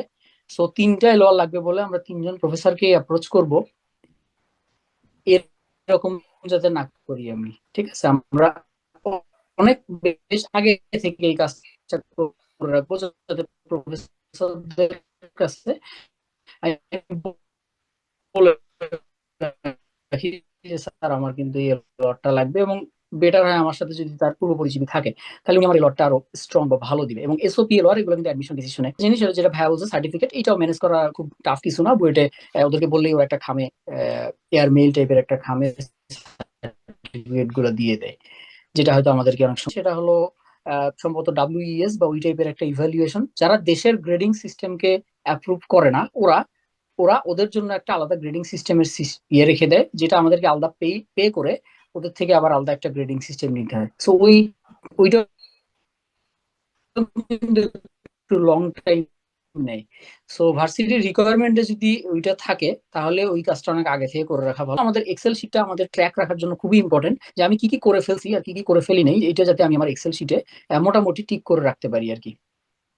ওকে, ঠিক আছে। আর একটা জিনিস যেটা আমি লাস্টে একটু মেনশন করব, এরপর হয়তো আমরা কোশ্চেন নিব কিছু, সেটা হলো আমরা ভিসা অফিসারকে বা ভিসা রিজেক্ট বা একসেপ্ট হওয়ার যে ব্যাপারটা, এই জিনিসটা নিয়ে আমি একটু বলতে চাই। সেটা হলো আমাদের রিসেন্টলিও আমি দেখছি যে একজন আমাদের বুয়েটেরই, ওর ভিসায় নর্মালি ডেফিসিট ছিল কিছু, কারণ মাস্টার্সে যেটা হয় যে আমাদের পুরো খরচ যেটা লাগবে অনেক ক্ষেত্রে, অনেক ইউনিভার্সিটি মাস্টার্সে যে আমাদের খরচ লাগবে হয়তো $25,000 এক বছরে, বাট ইউনিভার্সিটি আমাকে সামহাও 17,000 বা $15,000 দিছে। তো এই যে মাঝখানে 7-8 হাজারের বা 10,000-এর 12,000-এর একটা ডেফিসিট আছে, এই ডেফিসিটটা আমাদেরকে কিন্তু ভিসা অফিসারকে কনভিন্স করতে হয় যে আমার এই টাকাটা দেওয়ার সোর্স আছে। ফ্যামিলি ফান্ড 15,000-20,000 ডলার দেখাই দিই যে আমাকে ফ্যামিলি থেকে দিচ্ছে, হ্যাঁ, এরপরও ভিসা রিজেক্ট করে দেয়। বেটার হলো আমি ওটা যদি পার্সোনাল ফান্ড দেখাইতে পারি, মানে আমার পার্সোনাল অ্যাকাউন্টে, আমার নিজের নামের অ্যাকাউন্টে আছে, এই ফান্ড বেশি বেটার ফ্যামিলি ফান্ডের চেয়ে। রিসেন্ট ভিসা রিজেকশনের আমি অনেকগুলো স্টোরি পড়ছি, এবং আমার খুবই পরিচিত একজনের ভিসা রিজেক্ট হয়েছে, ওর ডেফিসিট ছিল এবং ওর ফ্যামিলি ফান্ডে অনেক বেশি অ্যামাউন্ট লেখা ছিল। সো ফ্যামিলি ফান্ডে অ্যামাউন্ট খুব বেশি লেখা থাকলে ওরা ওটাকে ভালোভাবে দেখে না। ওটা যদি পার্সোনাল ফান্ডে লেখা থাকে বা ফ্যামিলি ফান্ডে থাকলেও যদি ফাদারের ইনকামের একটা ভালো সোর্স দেওয়া থাকে তাহলে ভালো হয়। সো এই জিনিসগুলা মানে আমার ফাইন্যান্সিয়াল কন্ডিশন আমি যাতে খুব ভালোভাবে এক্সপ্লেইন করতে পারি ভিসা অফিসারকে, এই জিনিসটা একটু আগে থেকে আমাদেরকে প্রিপারেশন নিয়ে যেতে হবে। ভিসা যে অফিসার আছেন উনি মোটামুটি 2 মিনিট 3 মিনিটের মধ্যে একটা ডিসিশন নিয়ে নেয় যে আপনাকে ভিসা দিবে কিনা। সো উনি উনি উনি যদি আগে থেকে ওনাদের স্টাডি করা থাকে, বাট এট দ্যাট মোমেন্ট উনি আপনাকে জাস্ট 2-3টা কোশ্চেন করে আপনার সিচুয়েশন জানার চেষ্টা করে, আপনার কনফিডেন্স লেভেল দেখার চেষ্টা করে এবং আপনাকে ডিসিশন দিয়ে দেয়। সো যে কোনো আপনার ফান্ডিং ফুল থাক বা কম থাক, ফুল থাকলে নর্মালি সমস্যা হয় না, একটু যদি ডেফিসিট থাকে এই ভিসার কোশ্চেন রিলেটেড নিয়ে বেশ কিছু কাজ আগে থেকে আসলে করে যাওয়া উচিত। তো এইটুক ছিল, আমি আসলে খুবই শর্টে বলছি, আমাদের অলরেডি অনেক টাইম হয়ে গেছে, তো খুব বেশি টাইম আমি নিই নাই। এটা ছিল মাস্টার্সে আমরা ফান্ডিং কিভাবে অ্যাপ্লাই করতে পারি। আমরা ফান্ডিং এর জন্য প্রথমে অ্যাপ্লাইয়ের জন্য কোন কোন ইউনিভার্সিটি বা কিভাবে ইউনিভার্সিটি গুলো সিলেক্ট করব, সবচেয়ে ইম্পর্টেন্ট পার্ট হলো আমাদের প্রফেসরের সাথে মিটিং, যেটা করার জন্য অনেক ধৈর্য ধরে আগে মেইলিং পার্টটা শেষ করতে হবে, এরপর কয়েকটা রিপ্লাই আসবে। লিটারেলি আমি নিজেও দেখছি যে 50টা মেইল করছি, এরপর হয়তো 2-3টা রিপ্লাই আসছে এবং রিজেক্ট, এরপর অনেকে বলে দিছে যে not interested, not interested. So এই এই এই সিচুয়েশনটা, এই টাইম লাইনটা পার করা কিন্তু খুবই টাফ, এবং অনেকে জাস্ট 30টা 40টা মেইল করে হতাশ হয়ে গেছে। হ্যাঁ, সো এই আমাদের জাস্ট মাথায় রাখা উচিত 300 মেইলও করে গেছে বুয়েটের কোনো কোনো ভাইয়া আপু, 300 মেইল করে ফান্ডিং পাইছে, এটা মাথায় নিয়ে বসা উচিত মেইল করতে, ঠিক আছে?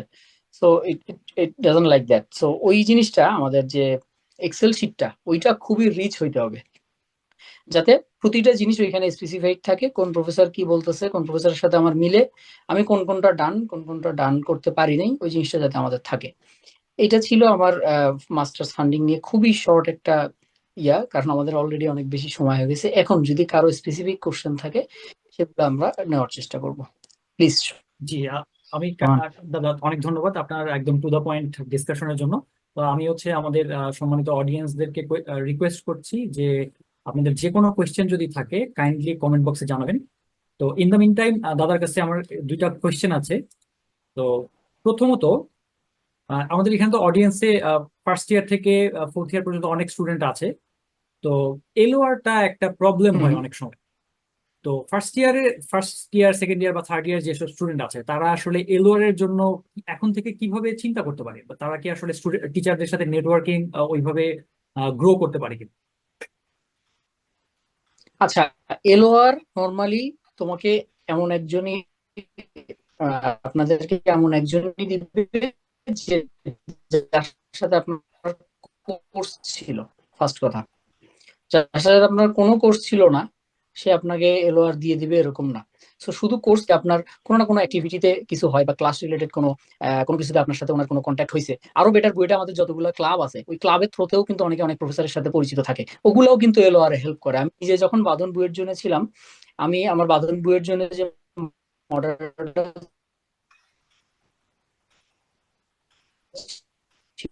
ছিল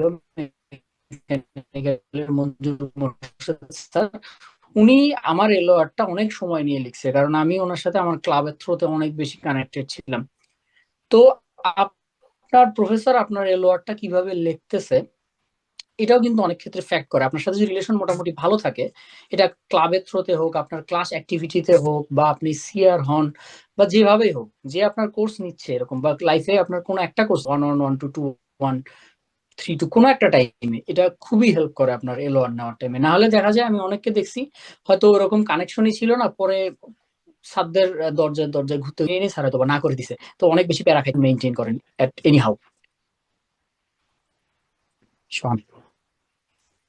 ভাই ধন্যবাদ। আরেকটা একজন অডিয়েন্স একটা কোয়েশ্চেন করেছেন যে মাল্টি ডিসিপ্লিনারি রেয়ার কোন ফিল্ডকে চুজ করাটা কেমন, এটা কি ফান্ডিং এর জন্য ভালো কিনা? মাল্টি ডিসিপ্লিনারি এবং রেয়ার। আচ্ছা, ফান্ডিং এর জন্য যেটা মানে একটা জিনিস বলি আমি, আমাদের অ্যাডমিশন হওয়া আর ফান্ডিং হওয়া দুটো আলাদা জিনিস। আমি যদি অনেক সাবজেক্টে অ্যাপ্লাই করি, যেটাতে আমার হয়তো ব্যাকগ্রাউন্ড নাই বা অল্প ব্যাকগ্রাউন্ড নাই বললেই চলে, বা আমার সাথে রিলেভেন্টই না, অনেক ক্ষেত্রে কিন্তু আমাকে অ্যাডমিশন হয়তো দিয়ে দেয়। মাস্টার্সে অ্যাডমিশন পাওয়াটা কিন্তু খুব টাফ কিছু না। হ্যাঁ, মাস্টার্সে অ্যাডমিশন দিয়ে দেয়, কিন্তু আমি ফান্ডিং পাবো কিনা এটা কিন্তু ইঞ্জিনিয়ারিং ব্যাকগ্রাউন্ডে যেমন ডিপেন্ড করে প্রফেসরের সাথে কন্ট্রাক্টের উপর। অনেক ইউনিভার্সিটিতে সেন্ট্রাল ফান্ডিং আছে, তখন কিন্তু আমাদের ফান্ডিং জিনিসটা হয়তো বা অ্যাডমিশন কমিটির উপর ডিপেন্ড করে। হ্যাঁ, তো যদি অ্যাডমিশন কমিটির উপর ডিপেন্ড করে এবং আমার ব্যাকগ্রাউন্ড ওই রিলেভেন্ট না হয় বা ওই রিলেটেড জিনিসপত্র না থাকে, তাহলে একটু ফান্ডিং পাওয়ার চান্স কমে যায় বলে আমার মনে হয় আর কি। মানে আমার জি দাদা, যেখানে স্ট্রং ধন্যবাদ। জোন সেটা নিয়ে। জি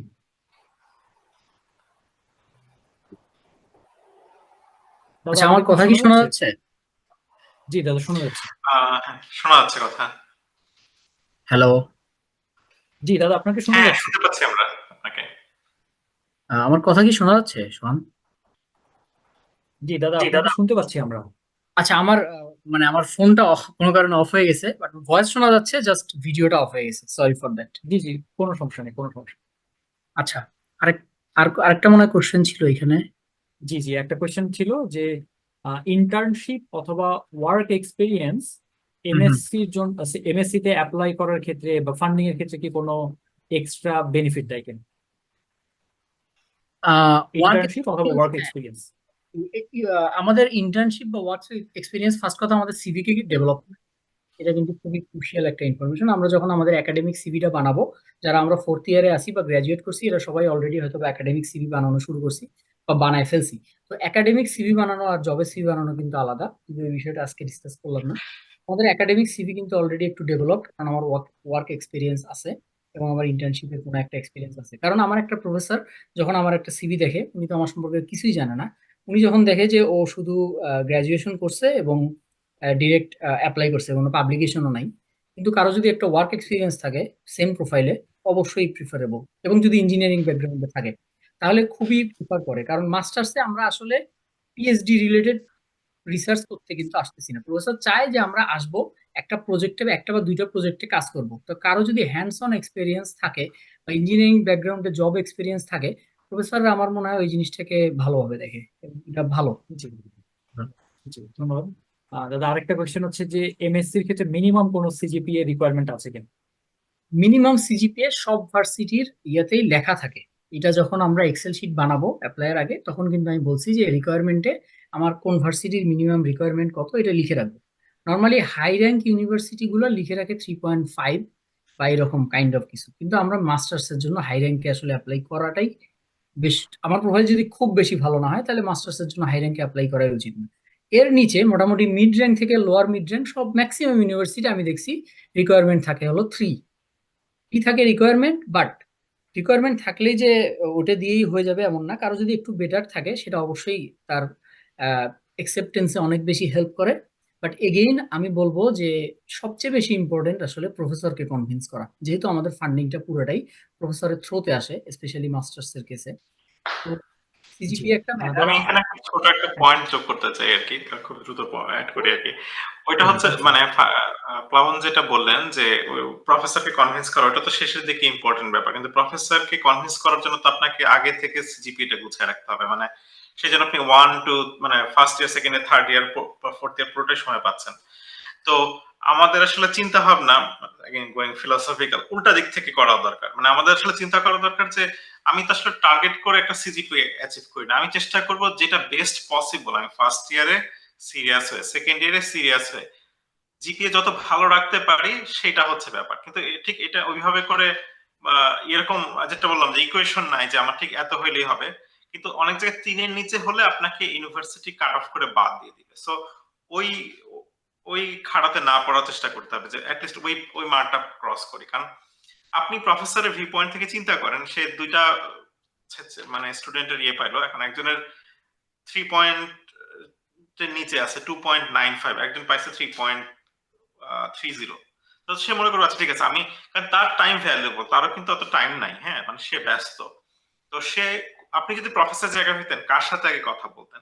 মেবি আপনার সাথে কথা বললে আপনি রিসার্চের কথা বলে ফাটায় তাকে কনভিন্স করে ফেলতেন, কিন্তু আপনি হয়তো ওই চান্সটাই পাবেন না। সো এগেইন মানে পয়েন্ট হচ্ছে যে জিপিএটা ভালো রাখার চেষ্টা করেন। আর এগেইন আমি যেটা বলতেছি যে সবকিছু মিলায় মিশে, এবং প্লাবন যেটা বললেন যে আপনার সব আছে, এলওয়ার্স অনেক কিছু আছে, সবকিছু মিলে মিশে একটা কমপ্লেক্স মানে এটার ব্যাপারটা হচ্ছে আপনাকে ওইভাবে করে চিন্তা করতে হবে যে সবকিছু মিলায় আমাকে একটা প্যাকেজ। সরি, হ্যাঁ go ahead। ধন্যবাদ ভাই। হ্যাঁ আহ, আমি মানে বিষয়টা হচ্ছে যে ওই আমরা সিনিয়রদের কাছ থেকে অনেক সময় শুনে থাকি যে সিজিপিএ ডাজ নট ম্যাটার। বিষয়টা আসলে এরকম না মোটেও। হ্যাঁ, এখানে এখানে একটা সত্যি কথা বলি। হ্যাঁ, আপনারা প্রত্যেকটা ইউনিভার্সিটির প্রত্যেকটা জায়গাতেই কিছু লেজেন্ডারি লোকের নাম জানবেন। আমিও জানি, আমার ব্যাচেও ছিল। প্রচন্ড ভালো কনসেপ্ট, খুবই ভালো পারে, তার কাছে আমরা পরীক্ষার আগে অঙ্ক টঙ্ক করে আমরা সবাই এটে পেয়ে বসেছি, সেই কোনো কারণে বি পাইছে, কোনো কারণে তার পরীক্ষা ভালো হতো না আর কি। হ্যাঁ, এরকম কিন্তু অনেক ট্যালেন্টেড লোকের কথা শুনি, কিন্তু ঘটনা হচ্ছে আপনি যদি জিপিএটা খারাপ করে ফেলেন, আপনি কি ওই লেভেলের জিনিয়াস ছিলেন? না। আমরা যে সব ভাইদের কথা জানি, ইভেন ইউএস এমবাসি কোথাও তাদের পেজে একজনের ছবি দিয়েছেন, এবং সেটা অনেক জায়গায় সোশ্যাল মিডিয়াতে শেয়ার হয়েছে যে সম্ভবত, সরি আমি ভুলে যেতে পারি, রুয়েটের একজন, তার জিপিএ ছিল 3-এর নিচে, 2 পয়েন্ট সামথিং। তারপর তিনি আমেরিকাতে ফুল ফান্ডে পড়তে গিয়েছেন, তার 11টা পাবলিকেশন। হ্যাঁ, তার মানে হচ্ছে যে ওনার ওই দিকটা মানে ওই দিকটা কাভার করার জন্য অন্য দিকটা তার অস্বাভাবিক স্ট্রং। মানে তার 11টা পাবলিকেশন তার করতে অনেক কাজ করতে হয়েছে। এখন তার সাথে ওইরকম খারাপ জিপিএ ওয়ালা অনেকে কিন্তু আগাইতে পারবেন না, কারণ অনেকেই তাদের প্রফেসরদের মেইল দেখে আচ্ছা 2-3 এর নিচে উত্তর দিব না, কিন্তু উনি হয়তো কথা বলতে পারছেন কারণ ওনার 11টা পাবলিকেশন ছিল। তো এগেইন দ্য পয়েন্ট হচ্ছে যে ওইরকম জিপিএর কোনো গুরুত্ব নাই, মানে অমুক লেজেন্ডারি ভাই, আমরা সেই লেজেন্ড হয়তো সবাই না। সো ওই এক্সেপশনকে ফলো করার চেষ্টা না করা ভালো। মানে আপনার যদি চান্স অফ সাকসেস চিন্তা করেন, আপনার ভালো জিপিএ নিয়ে সাকসেসফুল হওয়ার চান্স একটু হইলেও বেশি। আর ফাহিম ভাই যেটা বলেছেন যে সবকিছু যখন সমান সমান হচ্ছে, কাছাকাছি হচ্ছে, তখন কোনটা দেখা হয়? তখন তো মানে সবকিছুতে তো কথা বলে করার সময় নাই, তখন তারা ওই জিপিএ নাম্বারটা দেখে ডিসিশন নিয়ে নেয়। তো জিপিএটা ভালো রাখার চেষ্টা করেন। মানে যদি জিপিএ খারাপ হয়ে মানে পারার চেষ্টা করেন, তার চেয়ে জিপিএ ভালো করে ফাইটে নামাটা ভালো। জি, আমি যদি কন্ট্রোল করি ভাই, তাহলে হচ্ছে যে এখন যারা আর্লি স্টেজে আছে তারা সিজিপিএটা যতটা ভালো রাখা যায় সেটার চেষ্টা করবে। বাট কারো যদি সিজিপিএ খারাপ থাকে, আহ, তখন আর ডিমোটিভেটেড হওয়ার দরকার নেই, সামনে আর অপরচুনিটি আছে। আমি আসলে এই জিনিসটাই বলতেছিলাম। আমি আসলে ফাইনাল যারা গ্রাজুয়েট করে ফেলছে আমি ভাইয়া তাদের জন্যই বলতেছিলাম যে তারা যদি ডিমোটিভেট না হয়ে যায়। অবশ্যই আমাদের ফার্স্ট প্রায়োরিটি সিজিপি একাডেমিক লাইফে। একাডেমিক লাইফে তো আমি first year second year GRU দিতে হচ্ছে না বা কিছু দিতে হচ্ছে না, তো ফার্স্ট প্রায়োরিটি অবশ্যই সিজিপিএ। আচ্ছা, ওকে। জি। নেক্সট আর আরেকটা প্রশ্ন আসছে যে আমাদের আসলে আমরা অনেকে, বেশিরভাগ বা সবাই ফ্যামিলি নিয়ে অনেক চিন্তায় থাকি যে আমরা কখন আমাদের বাবা মাকে বা আমাদের ফ্যামিলিকে আমরা যেখানে হায়ার স্টাডি করছি সেখানে নিয়ে যেতে পারবো। তো এমএস বা মাস্টার্স করার পরে এটা আসলে কতটুকু পসিবল যে আমার ফ্যামিলিকে বা বাবা মাকে বিশেষত আমি ইউএসএ নিয়ে যেতে পারবো? আচ্ছা, আমি একটু বলি এটা সম্পর্কে যতটুকু জানি। সেটা হলো, যেহেতু আমাদের এইখানে আসার পর একটা গ্রিন কার্ডের একটা লং প্রসিডিউর থাকে, এবং কেউ মাস্টার্স করেও ওই জিনিসটা অ্যাপ্লাই করতে পারে, কেউ পিএইচডি চলাকালীন সময় বা পিএইচডির পরেও অ্যাপ্লাই করতে পারে। বাট এই জিনিসটা নিয়ে আসিফ ভাই হয়তো আমার চেয়ে আরেকটু বেটার বলতে পারবে, বাট আমি যতটুকু জানি সেটা বলি। সেটা হলো, আমি দেখছি এখানে যারা হলো অলরেডি যাদের একটা ডিগ্রি থাকে তারা কিন্তু এই জিনিসটা অ্যাপ্লাই করে ফেলতে পারে। কারো যদি দেশে মাস্টার্সও থাকে, পিএইচডি করতে আসছে, সেও অ্যাপ্লাই করতে পারে যদি তার মোটামুটি প্রোফাইল তার কাছে মনে হয় মোটামুটি ভালো প্রোফাইল। সে চাইলে গ্রিন কার্ডের জন্য অ্যাপ্লাই করতে পারে, এবং এই ফুল প্রসিডিউরটা কিন্তু অনেক লম্বা সময় লাগে। কেউ যদি আসলেই বাবা মাকে নিয়ে আসতে চায়, সো তাকে আগে নিজের গ্রিন কার্ড এনশিওর করতে হবে, এরপর ফ্যামিলির জন্য অ্যাপ্লাই করতে হবে। সো ফুল প্রসিডিউরটা আমি যতটুকু আমার মনে হয়, মানে টোটাল 5 থেকে 10 বছরের একটা প্রসিডিউর মনে হয় টোটাল। আর আর এটা যদি কেউ মিন করে যে না, আমার বাবা মা আমার সাথে ভিজিটে আসবে, যেটাকে সম্ভবত B1 ভিসা বলে, সম্ভবত ট্যুরিস্ট ভিসা আর কি, যেটা সেটা কিন্তু ফিজিবল আসা, সেটা ফিজিবল। বাট কেউ নিয়ে আসতে চাইলে এই বেশ লং প্রসিডিউরের মধ্যে দিয়ে যাইতে হবে। এটা মাস্টার্স এর পরেও পসিবল, পিএইচডির পরেও পসিবল। বাট দুইটা প্রসিডিউর আছে, কেউ জবের থ্রোতে যে অ্যাপ্লাই করে, আর কেউ হয়তো বা নিজের প্রোফাইলকে এস্টাবলিশ করে এনআইডব্লিউ থ্রুতে অ্যাপ্লাই করে। এই আর কি। আসিফ ভাই যদি এর সাথে কিছু অ্যাড করতে চান, যেহেতু আপনি সিনিয়র এবং আচ্ছা, আপনি খুবই খুবই দ্রুত বলি। আসলে ব্যাপারটা হচ্ছে যে পড়ার পরে আপনাকে তো মানে গ্রিন কার্ডের চেষ্টা করতে হবে। গ্রিন কার্ড পাওয়ার মাল্টিপল রাস্তা আছে। একটা হচ্ছে আপনি একটা কোম্পানিতে কাজ শুরু করলেন, কোম্পানি বলবো বাবা এই লোক তো আমাদের লাগবে, এই লোক ছাড়া চলবে না, তখন তারা অ্যাপ্লাই করে আপনার জন্য গ্রিন কার্ডের ব্যবস্থা করছে। তো আপনি চাকরিতে জয়েন করবেন, আপনার H1B লটারি হবে ইত্যাদি ইত্যাদি করে। তো এটা তো একটা লম্বা রানওয়ে আছে। তো আমাদের সময় এই জিনিসটা খুব প্রচলিত ছিল না, কিন্তু প্লাবন যেটা বললেন এখন যেটা হচ্ছে যে আপনার যদি আপনি যদি এখানে মাস্টার্স নেন বা বাংলাদেশ থেকে মাস্টার্স থাকে, আপনার যদি কিছু পাবলিকেশন বা কিছু থাকে, তাহলে আপনি নিজেই সেলফ ফাইল করতে পারেন। আচ্ছা, গ্রিন কার্ড এখন পেয়ে গেছে, আমি জাস্ট তারপর থেকে প্র্যাকটিক্যাল টাইমলাইনটা বলি। গ্রিন কার্ড পাওয়ার পরে আপনাকে 5 বছর, আপনি যদি মানে পড়াশোনার থ্রুতে পেয়ে থাকেন, তাহলে আপনি 5 বছর ওয়েট করতে হবে সিটিজেন হওয়ার জন্য। সিটিজেন হওয়ার পরে আপনি আপনার প্যারেন্টের জন্য অ্যাপ্লিকেশন করতে পারবেন, তখন এটা আরো 2 বছরের মতো লাগবে। তো ব্যাপারটা দেখেন, আপনার গ্রিন কার্ড হাতে নিয়ে 5 বছর বসে থাকতে হবে, তারপর আপনি সিটিজেন, তারপর আপনি অ্যাপ্লাই করতে পারতেছেন। আপনার যদি বিয়ের থ্রুতে গ্রিন কার্ড হয়ে থাকে এখানকার কোনো সিটিজেনের সাথে বিয়ের মাধ্যমে, তাহলে আপনি 3.5 বছর পরে সিটিজেন হবেন, তারপর আপনি আপনার প্যারেন্টসের জন্য অ্যাপ্লাই করতে পারবেন। আর ভিজিটরের ক্ষেত্রে, ভিজিট করার ক্ষেত্রে আপনি আপনার বাবা মা আসতে পারে। এখানে একটা বড় একটা মিসকনসেপশন আছে বাংলাদেশের মানুষজন হচ্ছে এভাবে চিন্তা করে যে আমি তো ছাত্র, আমি কি ইনভাইট করতে পারবো না? আপনি আসলে আপনার বাবা মাকে ইনভাইট করেন না। ইভেন আমরা যেটা বলে যে কনভোকেশনের সময় ইনভাইট করে নিয়ে আসা, ইউনিভার্সিটি আমাকে বলছে যে আসলে এইটা আমরা একটা কাগজ এমনিতেই দিতাম, এখন আর অনেক জায়গায় দেয় না, কারণ এটা আসলে কোনো অফিসিয়াল কিছু না, এটা জাস্ট একটা রিকোয়েস্ট। আচ্ছা ঠিক আছে, কে ভিসা দিতে পারেন, ছেলে বা মেয়ে কনভোকেশনে আসতেছে। সো আসলে ইনভাইট বা স্পন্সরশিপ এখানে কোনো কিছুই না। আপনার বাবা মা যখন আসলে আসতেছেন, তারা আসলে দাঁড়াচ্ছেন একজন ভিজিটর হিসেবে, তাদেরকে ট্রিট করা হবে তারা একজন ভিজিটর। তাদের ভিজিটর একটা বড় উদ্দেশ্য হচ্ছে আপনার সাথে মিট করা, কিন্তু তাদেরকে আপনি স্পন্সর করতেছেন না, বা আপনার আসলে কোনো কিছু ওখানে আপনার আসলে কোনো বড় রোল নাই। দ্যাটস দ্য ট্রুথ, এটা হচ্ছে সত্যি কথা। তো আপনার বাবা মা ভিজিট করতে এসে সাধারণত 5 বছরের ভিসা পেয়ে থাকেন, এবং তারা একটানা 6 মাস থাকতে পারেন, তারপর 6 মাস আবার দেশের বাইরে থাকার জন্য পরামর্শ দেওয়া হয়। মানে 5 বছরের ভিসা মানে এই না যে এসে 5 বছর আপনার এখানে তারা অবস্থান করতে পারবেন, 6 মাসের মধ্যে চলে যাওয়ার কথা, এবং তারপর আবার 6 মাস পরে মানে 50% টাইম মানে এজ এ রুল অফ থাম বাইরে থাকার কথা। তো তারা এরকম আসা যাওয়ার মধ্যে থাকতে পারবেন। আর যেটা বললাম অন্য টাইমলাইনটা 5+2 গ্রিন কার্ড পাওয়ার দিন থেকে যখন টাইম করা শুরু করেন। ধন্যবাদ ভাই। আরেকটা প্রশ্ন এসেছে যে কারো যদি আন্ডারগ্রেডে সিজিপিএ একটু কম থাকে, বিশেষত 3-এর নিচে যদি থাকে, এবং কেউ যদি এমএসসি তে সিজিপিএ একটু বেশি থাকে, 3-এর উপরে থাকে, তো সেক্ষেত্রে বিষয়টা আসলে কেমন হবে পরবর্তীতে যদি সে পিএইচডি করতে এটা চায়? এটা খুবই চমৎকার একটা প্রশ্ন, এই কারণ হচ্ছে যে অনেক ক্ষেত্রে আন্ডারগ্রেডের জিপিএ খারাপ হয়ে যাওয়ার পরে সেটাকে রিকভার করা যায় মাস্টার্স দিয়ে। কারণ অনেক জায়গায় আপনি যখন মাস্টার্স পরে অ্যাপ্লাই করতেছেন, তখন আপনার ওই মানে আপনার এটা হচ্ছে লেটেস্ট, আপনার মাস্টার্সটা দিয়ে আপনি মোটামুটি আপনাকে প্রেজেন্ট করতেছেন। সো অনেক ক্ষেত্রে খারাপ জিপিএ রিকভারি সিস্টেম হচ্ছে মাস্টার্স এর একটা ভালো জিপিএ পাওয়া। তো অনেক ক্ষেত্রে আনফরচুনেটলি 2-একটা ইউনিভার্সিটি হয়তো আপনাকে ওই ব্যাচেলর জন্য একটু গেট কিপিং করতে পারে, কিন্তু বেশিরভাগ জায়গাতেই আপনাকে হচ্ছে এটা আপনাকে রিকভার করবে। এবং যেটা প্লাবন একটা কথা বলেছেন, এসওপি যেটা স্টেটমেন্ট অফ পারপাস হচ্ছে আপনি গিয়ে একটা কথা বলার মতো একটা চান্স পাচ্ছেন। তো এখানে কিন্তু আপনি লিটারালি ওখানে লিখতে পারেন যে আমার আন্ডার গ্রাজুয়েট সিজিপিএ আমার ক্যাপাবিলিটির মেজারমেন্ট না, এটা লিটারালি আপনি লিখতে পারেন। এবং এটা কিন্তু অনেক জায়গাতে এসওপি প্রম্পট হিসেবে দেওয়া থাকে যে তোমার কথা বলো, তোমার যদি মনে হয় যে তোমার জিপিএটা তোমার ক্যাপাবিলিটিকে রিফ্লেক্ট করতেছে না, এক্সপ্লেইন করো। তা আপনি ওখানে বলতে পারতেন যে আমার আন্ডার গ্রাজুয়েট জিপিএ চাইতে আমার এটা ভালো, বিকজ আমি মাস্টার্সে আপনি ভালো কাজ করছেন, বা এটা আপনাকে আসলে শো করে যে আপনি ভালো করতেছেন। সো এটা একটা ভালো জিনিস যে আপনি যদি কখনো ব্যাচেলরে ধরা খায় যান, আনফরচুনেটলি মাস্টার্স এর জিপিএ আপনাকে ওইটা রিকভার করতে সাহায্য করে, তাই না? মানে ধরেন ইটস লাইক ধরেন আমার শার্টটা এখান থেকে ছিঁড়ে গেছে, আমি এটাকে জোড়া দিয়ে নিলাম আর কি। এটা স্টিল এর স্কার, কিন্তু ঘটনা হচ্ছে যে এটা একটা গুড কামব্যাক স্টোরি, এবং কামব্যাক স্টোরি কিন্তু আপনাকে দেখা যাচ্ছে you are like back with like double marks, তাই না? তো এটা একটা ভালো জিনিস আসলে, মানে আমি ভুলে গেছিলাম। Thanks for bringing that up. আচ্ছা ভাই, আমি আরেকটা বিষয় হচ্ছে, হ্যাঁ প্লাবন, জি প্লাবন। এক্সাম্পল অ্যাড করি। মানে আমার খুবই পরিচিত একজন ছিল যার আন্ডারগ্রেডে ওইভাবে ওর সিজিপি আমি যদি বলি, ও সিজিপি আসলে বেশ কম ছিল, আন্ডারগ্রেডে 2 পয়েন্ট সামথিং ছিল।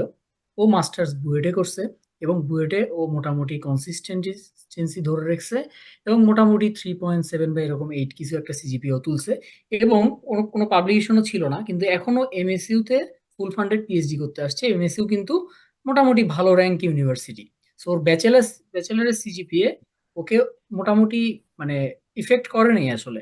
সো ভাই যেটা বলছে এটা আমাদের কভার আপ করার জন্য খুবই ভালো টাইম, মাস্টার্সে যদি আমি মোটামুটি ভালো একটা কাজ করতে পারি বা ভালো রেজাল্ট ধরে রাখতে পারি। প্লিজ শোন। জি ভাই, আরেকটা প্রশ্ন আচ্ছা, র্যাঙ্ক এসেছে নিয়ে আপনি যে, একটা কথা বল, হ্যাঁ সরি গো ahead। জি ভাই প্লিজ, আসিফ ভাই। আচ্ছা, র্যাঙ্ক নিয়ে প্লাবন একটা কথা বলছেন, তো আমি র্যাঙ্ক নিয়ে একটা কথা একটু বলে রাখি। আমাদের দেশের মতো কিন্তু আমেরিকা এইভাবে করে র্যাঙ্ক ড্রিভেন না, মানে সত্যি কথা বলতে গেলে র্যাঙ্ক ড্রিভেন কোন ক্ষেত্রে, ধরুন আপনি যখন ফ্যাকাল্টি সার্চ করতেছেন, যেটা হচ্ছে আমি একটা রোল অফ থাম বলি, ফাহিম ভাই তো আরো ভালো বলতে পারবেন, যেটা হচ্ছে যে আপনি যদি মানে আমেরিকান প্রথম আপনার সাবজেক্টে 100টা ইউনিভার্সিটির লিস্ট নিলেন, সেখানকার আপনার সাবজেক্টের ফ্যাকাল্টি লিস্ট দেখেন, আপনি দেখবেন যে ফ্যাকাল্টিদের একটা বড় অংশ এসেছেন টপ 20 স্কুল থেকে। এটা এটা এটা সাধারণত হয়, কারণ যখন সার্চ কমিটি বসে, যেহেতু তাদের এক্সপোজার ভালো থাকে, তাদের গ্রাজুয়েট ল্যাব একটু ভালো থাকে, তাদের পাবলিকেশন ভালো থাকে, এবং তারা পড়াশোনা মানে তারা অনেকেই টিচিং এর জন্য এখান থেকে যান। তো ওই ক্ষেত্রে হচ্ছে আপনার র্যাঙ্ক গুলো গুরুত্বপূর্ণ, আপনি যদি ওখান থেকে দেখেন। কিন্তু আপনি যখন চাকরির ক্ষেত্রে যাচ্ছেন, এটা আসলে আমরা বাংলাদেশে যেভাবে করে র্যাঙ্ক নিয়ে অতটা মাথা ঘামাই, আসলে ব্যাপারটা সেরকম না। আপনার মোটামুটি ইউনিভার্সিটির নাম জানা থাকলেই হবে, ঠিক আছে? আপনি ধরেন আমি চাকরির কথা বলতেছি আর কি, যখন আমি আমাদের টিমের সাথে যখন ইন্টারভিউ হয় অন্যান্যদের ক্ষেত্রে, অনেক ক্ষেত্রে এরকম হতে পারে আপনি 32 নাম্বার থেকে আসছেন কি 72 নাম্বার থেকে আসছেন, এটা ম্যাটার করে না। আপনার প্রজেক্টের সাথে আমরা যেটা খুঁজতেছি সেটা যদি ম্যাচ হয়, মানে 72 নাম্বারের লোক 30 নাম্বারের লোককে টপকায় আপনার চাকরি পেয়ে যেতে পারে। তো এই ক্ষেত্রে আমার কথা হচ্ছে যে আমরা অনেক ক্ষেত্রে র্যাঙ্ক নিয়ে অতিরিক্ত ফ্যাসিনেটেড হই, আমরা ভেবে বলি যে আচ্ছা ইউনিভার্সিটি না, আসলে আপনি যদি টপ কয়েকটার বাইরে যান, তাহলে তারপর হচ্ছে আপনাকে মোটামুটি আপনার ওয়েট দিয়ে বিবেচনা করা হবে। এবং সত্যি কথা বলতে গেলে এই মুহূর্তে আমি চাকরি করতেছি, আমার কলিগটা কে কোথা থেকে আসছে আমরা বেশিরভাগ ক্ষেত্রে কেউই মনে রাখি না।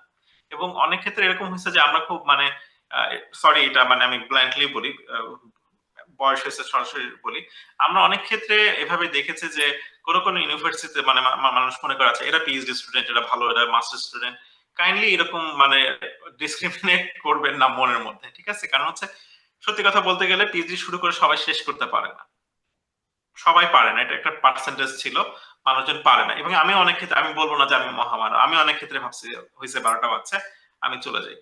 তো অনেক ক্ষেত্রে আপনি চাকরি করতে গিয়ে দেখবেন যে আপনি একটা মোটামুটি ভালো ইউনিভার্সিটি থেকে পিএইচডি করে আসছেন, আপনার ওইখানে সবচেয়ে যে বড় যে এক্সপার্ট সে একটা অন্য একটা ইউনিভার্সিটি থেকে মাস্টার্স করে আসছে, তার স্কিলের কাছে আপনার স্কিল ধারে কাছেও নেই, ঠিক আছে? সো এইভাবে করে আমরা যে র্যাঙ্ক নিয়ে যেটা আমরা একটা একরকমের গ্রুপিং বা এরকম একটা চিন্তা ভাবনা করি, সেটা কাইন্ডলি করবেন না। এবং এটার ব্যাপারে আরেকটা ওয়ার্নিং আমি আজকে দিয়ে রাখি, এটা একটা মানে ফ্যাক্ট আর কি। একটা লোক দুইটা ইউনিভার্সিটির মানে ফান্ড পাইছে, একটা ইউনিভার্সিটির প্রফেসর আমরা জানি যে সে খুবই রুড, তার কাছে কোনো ওয়ার্ক লাইফে ব্যালেন্স নাই, মানে 12টা বাজায় দিবে। আর একটা ইউনিভার্সিটির প্রফেসর উনি ভালো ভালো বেতন দিচ্ছেন এবং উনি নাইস, সব দিক থেকে ভালো, কিন্তু এই ইউনিভার্সিটিটার র্যাঙ্ক ধরেন এটা চাইতে 5 বেশি। এখন আপনি ভাবলেন যে ঠিক আছে আমি তো দুইটাই পাইছি, এই লোকটা খারাপ, কিন্তু আমি এই লোকের কাছেই যাই কারণ ইউনিভার্সিটির র্যাঙ্ক বেশি। এটা একটা বিরাট ভুল সিদ্ধান্ত। আপনি এখানে যাবেন, আপনার লাইফ তামা তামা হয়ে যাবে, আপনি হয়তো এখান থেকে ড্রপ আউট হইতে পারে, ঠিক আছে? সো अगेन আমার কথা হইতেছে যে আপনি দেখেন, আপনার অপরচুনিটিস দেখেন। এখন আমি বলতেছি যে আচ্ছা আমি একটা ফান্ডই পাই না, আপনি এখন কথা বলছেন 2-3টা ফান্ডের মধ্যে কোনটাতে যাওয়ার কথা। হ্যাঁ, কিন্তু এরকম হইতে পারে আপনি যদি সেলফ ফান্ডে আসেন বা আপনার যদি 2-3টা প্রফেসরের সাথে কথা হয়, তাহলে র্যাঙ্ক নিয়ে মাথা না ঘামায় কোথায় আপনি কম্পাটিবল সেটা দেখেন। আর যেটা হচ্ছে বললাম আর কি, সত্যি কথা হচ্ছে যে পিএইচডি শুরু করলেই সবাই শেষ করতে পারবে এরকম কোনো গ্যারান্টি নাই। সো এই ক্ষেত্রে প্রফেসরের মানে দিকে তাকান, র্যাঙ্ক নিয়ে অত তাকান। আমার একটা এক সেন্টেন্সে ডায়ালগ হইতেছে, একটা ভালো প্রফেসর মানে হইতেছে আপনার র্যাঙ্কের সাথে 20 অ্যাড হয়ে গেছে, কারণ আপনি এটা শেষ করতে পারবেন। আপনার নাইলে মেন্টাল আপনি যে ইসের মধ্যে দিয়ে যাবেন, আপনার গ্রাজুয়েট লাইফ মানে তামা হয়ে যেতে পারে আর কি। ধন্যবাদ আসিফ ভাই। আর আমরা হচ্ছে আর দুইটা প্রশ্ন নিব, একদম শেষ করে দিব, কারণ আমাদের টাইম ছিল হচ্ছে 10টা পর্যন্ত, আমরা অলমোস্ট ডাবল টাইম চলে গেছি। তো একটা প্রশ্ন আসছে যে পিএইচডি করতে করতে মাস্টার্স ডিগ্রিটা নিয়ে এরপরে যদি কেউ কুইট করে, পিএইচডি থেকে কুইট করে, এরপরে জবের জন্য ট্রাই করে, এই বিষয়টা আসলে কেমন? আচ্ছা, আমি এটার উত্তর খুব তাড়াতাড়ির মধ্যে দিয়ে দিই। এখানে ব্যাপারটা হচ্ছে জবের ক্ষেত্রে মানে अगेन আমি আসলে এই জিনিসটা একটা জিনিস বলি, আমাদের দেশে ব্রিটিশ থেকে রেখে যাওয়া সিস্টেম হচ্ছে যে মানে এভাবে করে জাজ করা হয়েছে, এটা করা হয়েছে, এটা করা হয়েছে। না, আপনার এমপ্লয় আসলে কেয়ার করে না আপনি পিএইচডি রেখে আসছেন না কি করে আসছেন, সে দেখবে যে আপনি কাজ করতে পারতেছেন কিনা, এবং সেটা আমি কেয়ার করবো। একটা লোক পিএইচডি শুরু করতেছিল, মাঝখানে মাস্টার্স নিয়ে চলে আসছে, দেখে আরেকজন মাস্টার্স শুরু করছিল, এইসব মানে জাস্ট আপনি স্ট্রেট ভাবে চিন্তা করেন। আমি আসলে এটাই সাজেস্ট করি মানুষকে, স্ট্রেট ভাবে চিন্তা করেন।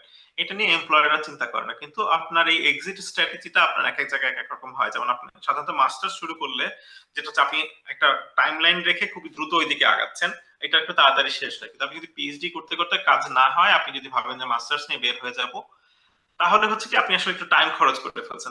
সো এটা একটা ট্রিকি ডিসিশন, এবং এক একটা আমি অনেকের সাথে পার্সোনালি কথা বলেছি বা মেসেজ চালাচালি হয়েছে, এক একজনের কেস এক এক রকম, মানে একটার সাথে আরেকটা কোনো মিল নাই। এক একটা সুপারভাইজার এক এক রকম, এক একটা মানুষ এক এক রকম, এক একটা মানুষের সিচুয়েশন এক এক রকম। কিন্তু হ্যাঁ, এরকম বের হয়ে আসার ঘটনা আছে, এবং আমি আসলে ঠিক স্ট্যাটিস্টিক্স জানি না, তবে আমি বলবো যে রাফলি 5% থেকে 5%-এর মতো পিজি স্টুডেন্ট মাস্টার্স নিয়ে বের হয়ে আসে। আর অনেকে মাস্টার্স অন দ্য রুট নেয়, যেটা হচ্ছে যে অনেক ইউনিভার্সিটি থাকে যে এরকম সিস্টেম থাকে যে আপনি পিএইচডি ব্যাচেলর থেকে আসলেন, আপনি পিএইচডি করতে করতে মাঝখানে একটা মাস্টার্স একটা নিতে পারেন বা নাও নিতে পারেন। অনেক ক্ষেত্রে আবার মাস্টার্স নিলে যেটা হচ্ছে রিসার্চের অংশ খরচ হয়ে গেছে, তখন আমার পিএইচডি জন্য আবার নতুন করে কিছু করতে হয়, কারণ আমার আসলে নিজে কোনো মাস্টার্স নাই। আমি ব্যাচেলর পরে পিএইচডি করছি, কারণ আমার আসলে ওই মাস্টার্সে খরচ করবো আবার পিএইচডি জন্য আর নতুন কিছু করে দেখাবো, সেটা না, আমি জাস্ট ওই একই জিনিসটার উপরে বিল্ড আপ করে শেষ করে ফেলছি। সো এটা এক একজনের ক্ষেত্রে এক এক রকম হবে। আপনার জব অপরচুনিটি ওই মুহূর্তে কিরকম আছে সেটা দেখতে হবে। আর অনেক ক্ষেত্রে আসলে আমি যেটা বলি যে চেষ্টা করেন ইন্টার্নশিপ করার। আপনি গ্র্যাড লাইফে যদি আপনি পারেন, যদি আপনি ইন্টার্নশিপে কোথাও যেতে পারেন, তাহলে ওই সব জায়গার ওই এক্সপেরিয়েন্স কাজে লাগে। কারণ আপনি হয়তো জব ইন্টারভিউতে গিয়ে দেখবেন যে আপনার সাথে যারা কম্পিট করতেছেন, আপনি হয়তো দেখবেন না, আপনি জানেন না, কিন্তু আপনার হায়ারিং ম্যানেজার দেখতেছেন যে অনেকে ইন্টার্নশিপ করে আসছে। তো ওই ক্ষেত্রে আপনার জিপিএ চাইতে ওনার কাছে ইন্টার্নশিপের রিলেভেন্স ব্যাপারটা অনেক ক্ষেত্রে মাথায় আসে। আর একটা ছোট জিনিস যোগ করে রাখি, যে একজন হয়তো প্রশ্ন করেছেন যে পাশ করার পর হয়তো চাকরি করা শুরু করি, তো চাকরি করার পরে আমি যখন অ্যাপ্লাই করবো তখন আমার এখন এটাই অ্যাগেন রেলেভেন্স উপর নির্ভর করে। আপনি যদি ইলেকট্রিক্যাল ইঞ্জিনিয়ার হন, আপনি যদি পাশ করে ধরেন আপনি একটা ব্যাংকে চাকরি নেন, আমি বলতেছি না যেটা খারাপ, তো আপনার এটা একটা ডিফিকাল্ট হবে মানে অ্যাডমিশন কমিটিকে বোঝানো যে আসলে এটা রিলেভেন্ট। কিন্তু ওইটাকে আপনার এগেইনস্টে ধরা হবে না যে আচ্ছা ব্যাংকে চাকরি করছে দেখে আমি তাকে নিব না, but it will not add like a significant thing. কিন্তু আপনি যদি ইকোনমিক্স এর কথা ভাবেন, আপনি হয়তো কিছু একটা মানে এটাকে you can spin it somehow, আপনি এটাকে স্পিন করতে পারবেন। এখানে স্পিনিং এর আরেকটা কথা বলে রাখি, আপনারা অনেকেই যারা টিউশনি করেন বা কোচিং এ পড়ান, এটাও কিন্তু একটা রিলেভেন্ট এক্সপেরিয়েন্স। কারণ আপনারা যখন টিএ করতেছেন, তখন আপনারা এটাকে টিউটরিং এক্সপেরিয়েন্স হিসেবে ছোট করে লিখে রাখতে পারবেন যে আচ্ছা আমি টিউটরিং করছি আর কি। এটা আপনাকে ম্যাসিভলি আগায় দিবে না যে আপনি একটা ইউনিভার্সিটিতে টিএ ছিলেন, সেটা ডিফারেন্ট। ধরেন চায়নাতে আমার একজন কম্পিটিটর অ্যাপ্লিক্যান্ট, সে ইউনিভার্সিটিতে মাস্টার্স পাস করার পরে সে টিএ ছিল, তার সাথে আপনি ফাইটে পারবেন না। কিন্তু আপনি যদি বলেন যে আমি টিউটরিং করছি, ওইটাও কিন্তু একটা রিলেভেন্ট এক্সপেরিয়েন্স। ধন্যবাদ আসিফ ভাই। আর আরেকটা প্রশ্ন, এটাই আমরা দেখি সর্বশেষ, হ্যাঁ এটাই সর্বশেষ প্রশ্ন, যে মাস্টার্স এবং পিএইচডি এই দুইটার ক্ষেত্রে মাস্টার্স করার পরে এবং পিএইচডি করার পরে গ্রিন কার্ড এবং জবের জন্য কোনটা ইজিয়ার, বা আসলে পার্সপেক্টিভটা আসলে কেমন? আচ্ছা, এটা নিয়ে এটা মনে হয় আর রিপিটেড করার আগে প্লাবন কিন্তু অনেকখানি বলে ফেলছেন, আমি কিন্তু মানে একটু আগে বলে ফেলছি যে এক একজনের ক্ষেত্রে টাইমলাইনটা এক এক রকম হয়। এখন ন্যাশনাল না, ইন্টারেস্ট এখানে আসলে ভাই আসিফ ভাই টাইমলাইন নিয়ে কোয়েশ্চেনটা না, বরং কোয়েশ্চেন হচ্ছে কম্প্যারিজন, যে পিএইচডি আর মাস্টার্স দুইটার ক্ষেত্রে জব এবং গ্রিন কার্ড এই দুইটার কম্প্যারিজনটা কেমন, তাহলে কোনটা একটা একটা করে ইজিয়ার বা মেট্রিকে কোনটা বলতে কেমন? জবের ক্ষেত্রে। তো জবের ক্ষেত্রে মানে ইঞ্জিনিয়ারিং না হলেও বেশ কয়েকটা ডিসিপ্লিন আছে যেখানে আপনার হচ্ছে যে মাস্টার্স এর পরে বেশি ওপেনিং থাকে। এটা একটা মানে এটা রুল অফ থাম, মানে যে দেখা যায় যে মাস্টার্স বেশি হায়ার করার পসিবিলিটি থাকে। সো স্ট্যাটিস্টিক্যালি যেটা দেখা যায় যে একটা কোম্পানি যদি রাফলি আপনি যদি এই মুহূর্তে গিয়ে নাম জানি না, আমি বললাম ইন্টার, হ্যাঁ আপনি যদি ওখানে যান, আপনি ওখানে পাবেন there are like more masters people PhD চাইছেন, সো ওদের অপরচুনিটি অনেক বেশি থাকে। তো এটা একটা মানে জব ওপেনিং বেশি আছে, এবং অনেক ক্ষেত্রে দেখা যায় পিএইচডি করার পরে অনেক ক্ষেত্রে মনে হয় যে ঠিক আছে আমি ঠিক এই টপিকে কাজ করছি, আমি এটাতেই কাজ পাচ্ছি কিনা। সো কিছু কিছু জায়গায় ম্যাচিং হয়, কিছু কিছু জায়গায় ম্যাচিং হয় না। যেমন আমি এগেইন ইন্টেলের এক্সাম্পলটা নিয়ে আসি। ইন্টেলে যে কাজ করা হচ্ছে এখন, আপনি তো গ্র্যাড লাইফে এটার কাছাকাছি কাজ হয়তো করেছেন, কিছু কিছু ক্ষেত্রে কিছু কিছু ক্ষেত্রে করেন না। অনেক ক্ষেত্রে দেখা যায় আচ্ছা ঠিক আছে এই লোকটা এটা করে আসছে, will train him to do something PhD থাকার পরেও। তো স্বাভাবিকভাবে অ্যাজ এ রুল অফ থাম, এগেইন খুব জেনারেলাইজ করে বলতেছি, মাস্টার্স এর পরে প্রচুর চাকরির ব্যবস্থা আছে। আর দ্বিতীয়ত হচ্ছে যে গ্রিন কার্ডের ক্ষেত্রে যেটা হচ্ছে আপনি যদি নিজে ফাইল করেন, আপনার যদি মাস্টার্স থাকে আপনি নিজে ফাইল করতে পারেন, কোম্পানি ফাইল করতে পারে, কিন্তু এগেইন এটার অনেক মানে সময়ের সাথে সাথে চেঞ্জ হয়। যেমন আমি যে সময়টা এসেছি তখন আসলে আমরা গ্র্যাড লাইফে খুব একটা বেশি গ্রিন কার্ডে অ্যাপ্লাই করতাম না। এখন যেটা প্লাবন যেটা বলেছেন, এখন যেটা বেশ প্রচলিত। তো তখন যেটা দেখা গিয়েছে যে যে মাস্টার্স পাশ করে একটা কোম্পানিতে কাজ শুরু করেছে, তার কোম্পানি তার জন্য আগেই গ্রিন কার্ড ফাইল করে ফেলছে। আবার অনেকে বাংলাদেশ থেকে মাস্টার্স করে এখানে পিএইচডি করতেছেন, তারা আবার দেখা যাচ্ছে এটা। সো এটা টাইমলাইন ভ্যারি করতেছে। আগে যেরকম ছিল, আগের পরিপ্রেক্ষিতে যদি এগেইন খুবই জেনারেলাইজ হতে বলি, আগে থেকে চাকরি শুরু করতেছেন একজন, আপনি ধরেন একই সময় শুরু করলেন পড়াশোনা, মাস্টার্স করে চাকরি শুরু করলেন, আপনার গ্রিন কার্ড প্রসেস শুরু হয়েছে। আর আপনি এদিক থেকে যদি নিজে ফাইল করেন তাহলে তো নিজে ফাইল করলেন। আপনি নিজে ফাইল না করলে জাস্ট একটা ভ্যারিয়েবলে বলি, আপনি পাস করলেন, তারপর কোম্পানি আপনার জন্য গ্রিন কার্ডে ফাইল করতে। সো এটা একটু সময় বেশি, মানে টাইম লাইনটা একটু আলাদা হচ্ছে। তো এগেইন এটার আপনার অনেক অনেক অনেক অনেক ভ্যারিয়েবল আছে, কিন্তু যেটা হচ্ছে যে আপনার গ্রিন কার্ডের জন্য বা চাকরির জন্য মাস্টার্স বা পিএইচডি এই ডিসিশনটা নেওয়া উচিত না। মানে আমি আসলে দুইটার পয়েন্টটাই বললাম, কিন্তু আপনি পিএইচডি করতে যাইতেছি কারণ হচ্ছে আমার গ্রিন কার্ড দরকার, এটা আসলে ঠিক না। আপনি মাস্টার্সে actually you can actually reach there faster. তো আমি অন্যভাবে বলি, 2010-এ আমি আমার পিএইচডি শেষ করতে বেশি সময় লাগছে, কিন্তু 2010-এ আমার সাথে যারা আসছে তারা বেশিরভাগই আমরা আসলে কোম্পানির থ্রুতে গ্রিন কার্ড পাওয়া লোকজন। তো আমাদের সময় যারা মাস্টার্স করে শুরু করছে, তারা যখন সিটিজেন হয় তখন আমি মানে গ্রিন কার্ডের কথা আমাদের পিএইচডি ধারে এরা চিন্তা ভাবনা করতেছি। সো এটার পিছনে মনে হয় যে আপনার ওই মাস্টার্স পিএইচডিটা মানে ভ্যারি করা ঠিক না। কিন্তু টাইমলাইনে বললাম যে একজন আগে চাকরি শুরু করতেছেন, সো এমপ্লয়ার যদি তার জন্য ফাইল করে, তার আগে হইতেছে। আর ওই সময় তো আপনি ইউনিভার্সিটি প্রফেসরের সাথে কাজ করতেছেন আর 2-3 বছর ধরে। সো ওইটা আপনার একটা ভ্যারিয়েবল। আচ্ছা ভাই, আমি একটা জিনিস অ্যাড করি আসিফ ভাইয়ের সাথে, যে ভাই বলছেন যে যদি এমপ্লয়ি ফাইল করে তাহলে কিন্তু আসলে মাস্টার্স যে আছে সে হয়তো বা দেখা যাচ্ছে আগে, তার জন্য এমপ্লয়িরা ফাইল করতে পারবে।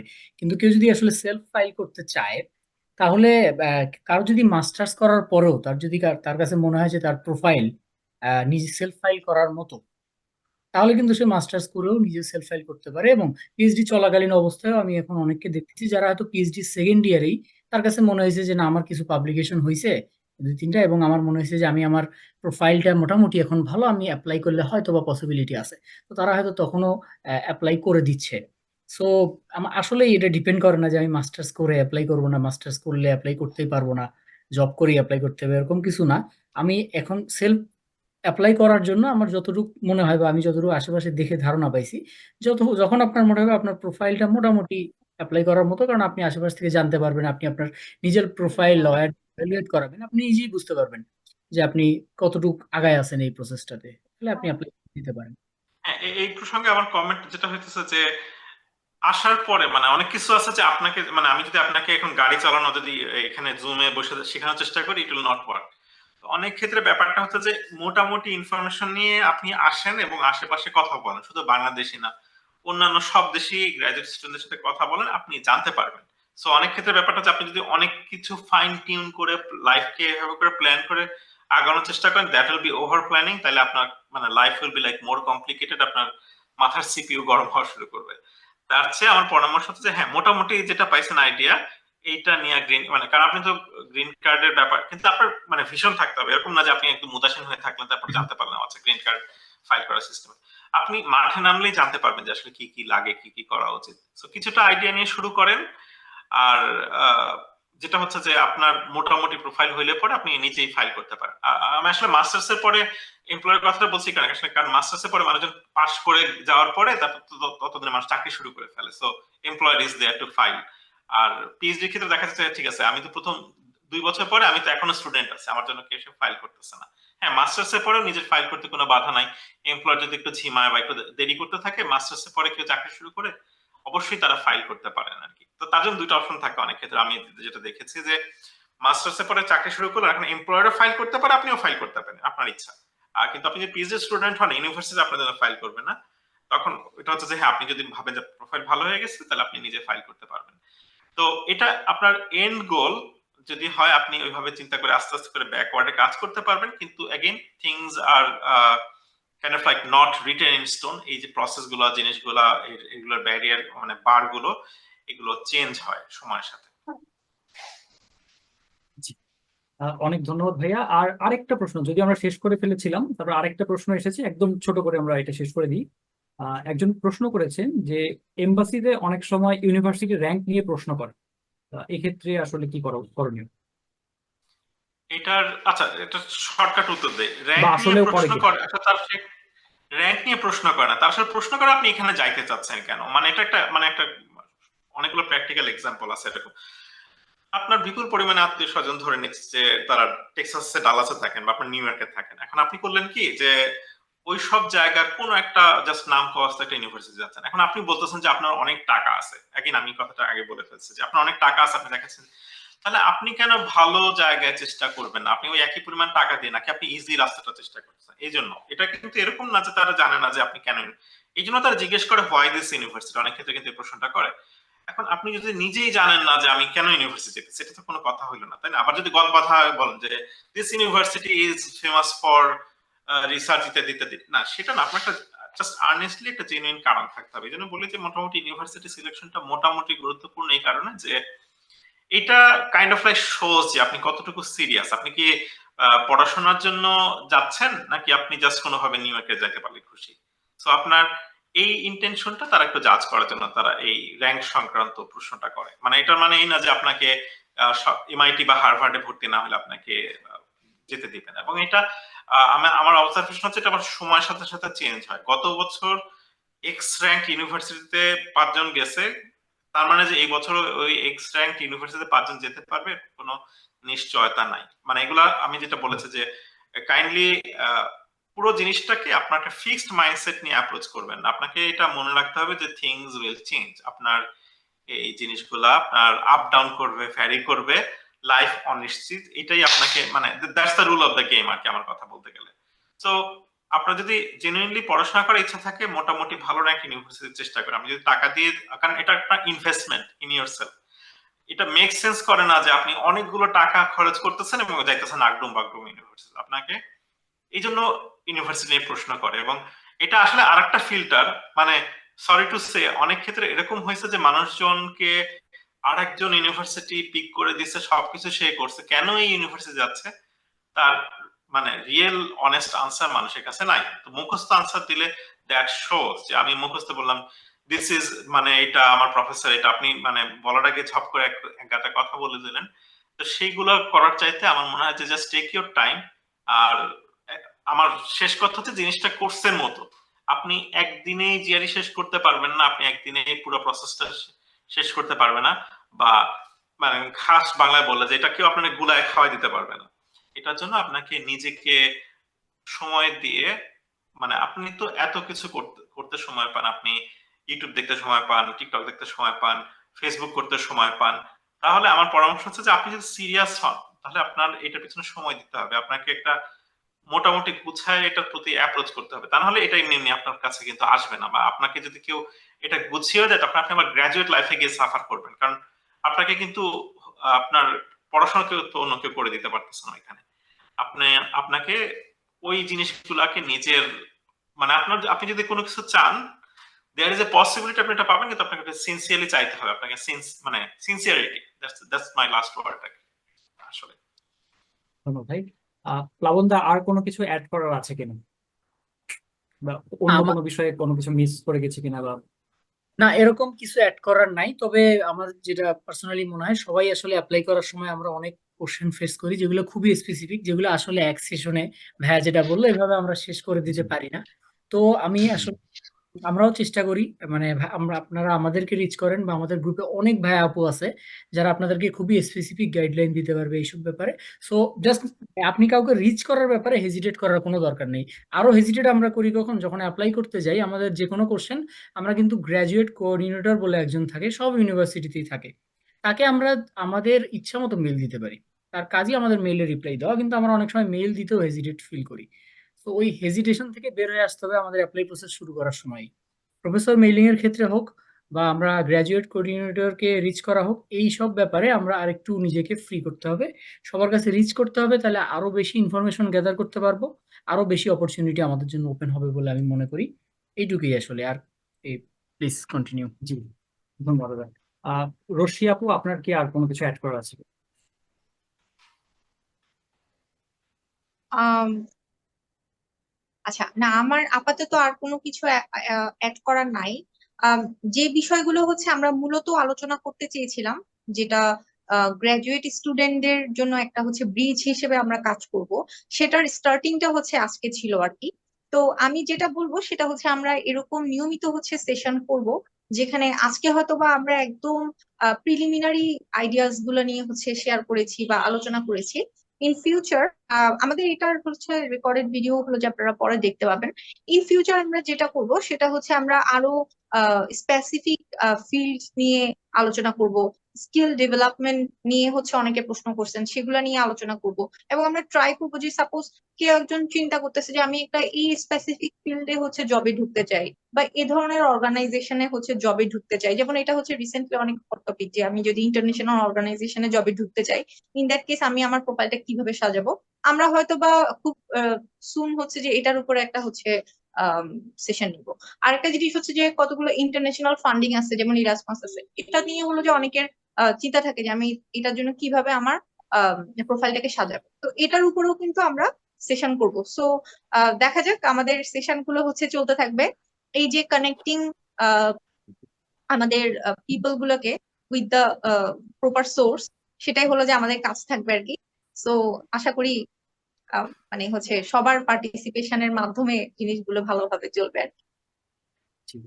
আচ্ছা, রশি আপুর সাথে আমি একটা জিনিস অ্যাড করি, যে আমাদের যে ব্রিজ টক্সে অ্যাকচুয়ালি আমরা research, higher study, skill development, career and job opportunity, entrepreneurship এবং ইন্টারন্যাশনাল বিভিন্ন অপরচুনিটিস, এই জাতীয় জিনিসগুলোর সাথে স্টুডেন্টদেরকে কানেক্ট করা বা তাদেরকে প্রপার অপরচুনিটির সাথে কানেক্ট করে দেওয়ার জন্যই অ্যাকচুয়ালি আমরা ব্রিজ টক্স আয়োজন করছি। So bridge is connecting students with opportunities. আর আরেকটা ঘোষণা আজকে আমি দিতে চাই, সেটা হচ্ছে আজকে আমাদের হায়ার স্টাডি অ্যাব্রড সিরিজের প্রথম সেশন।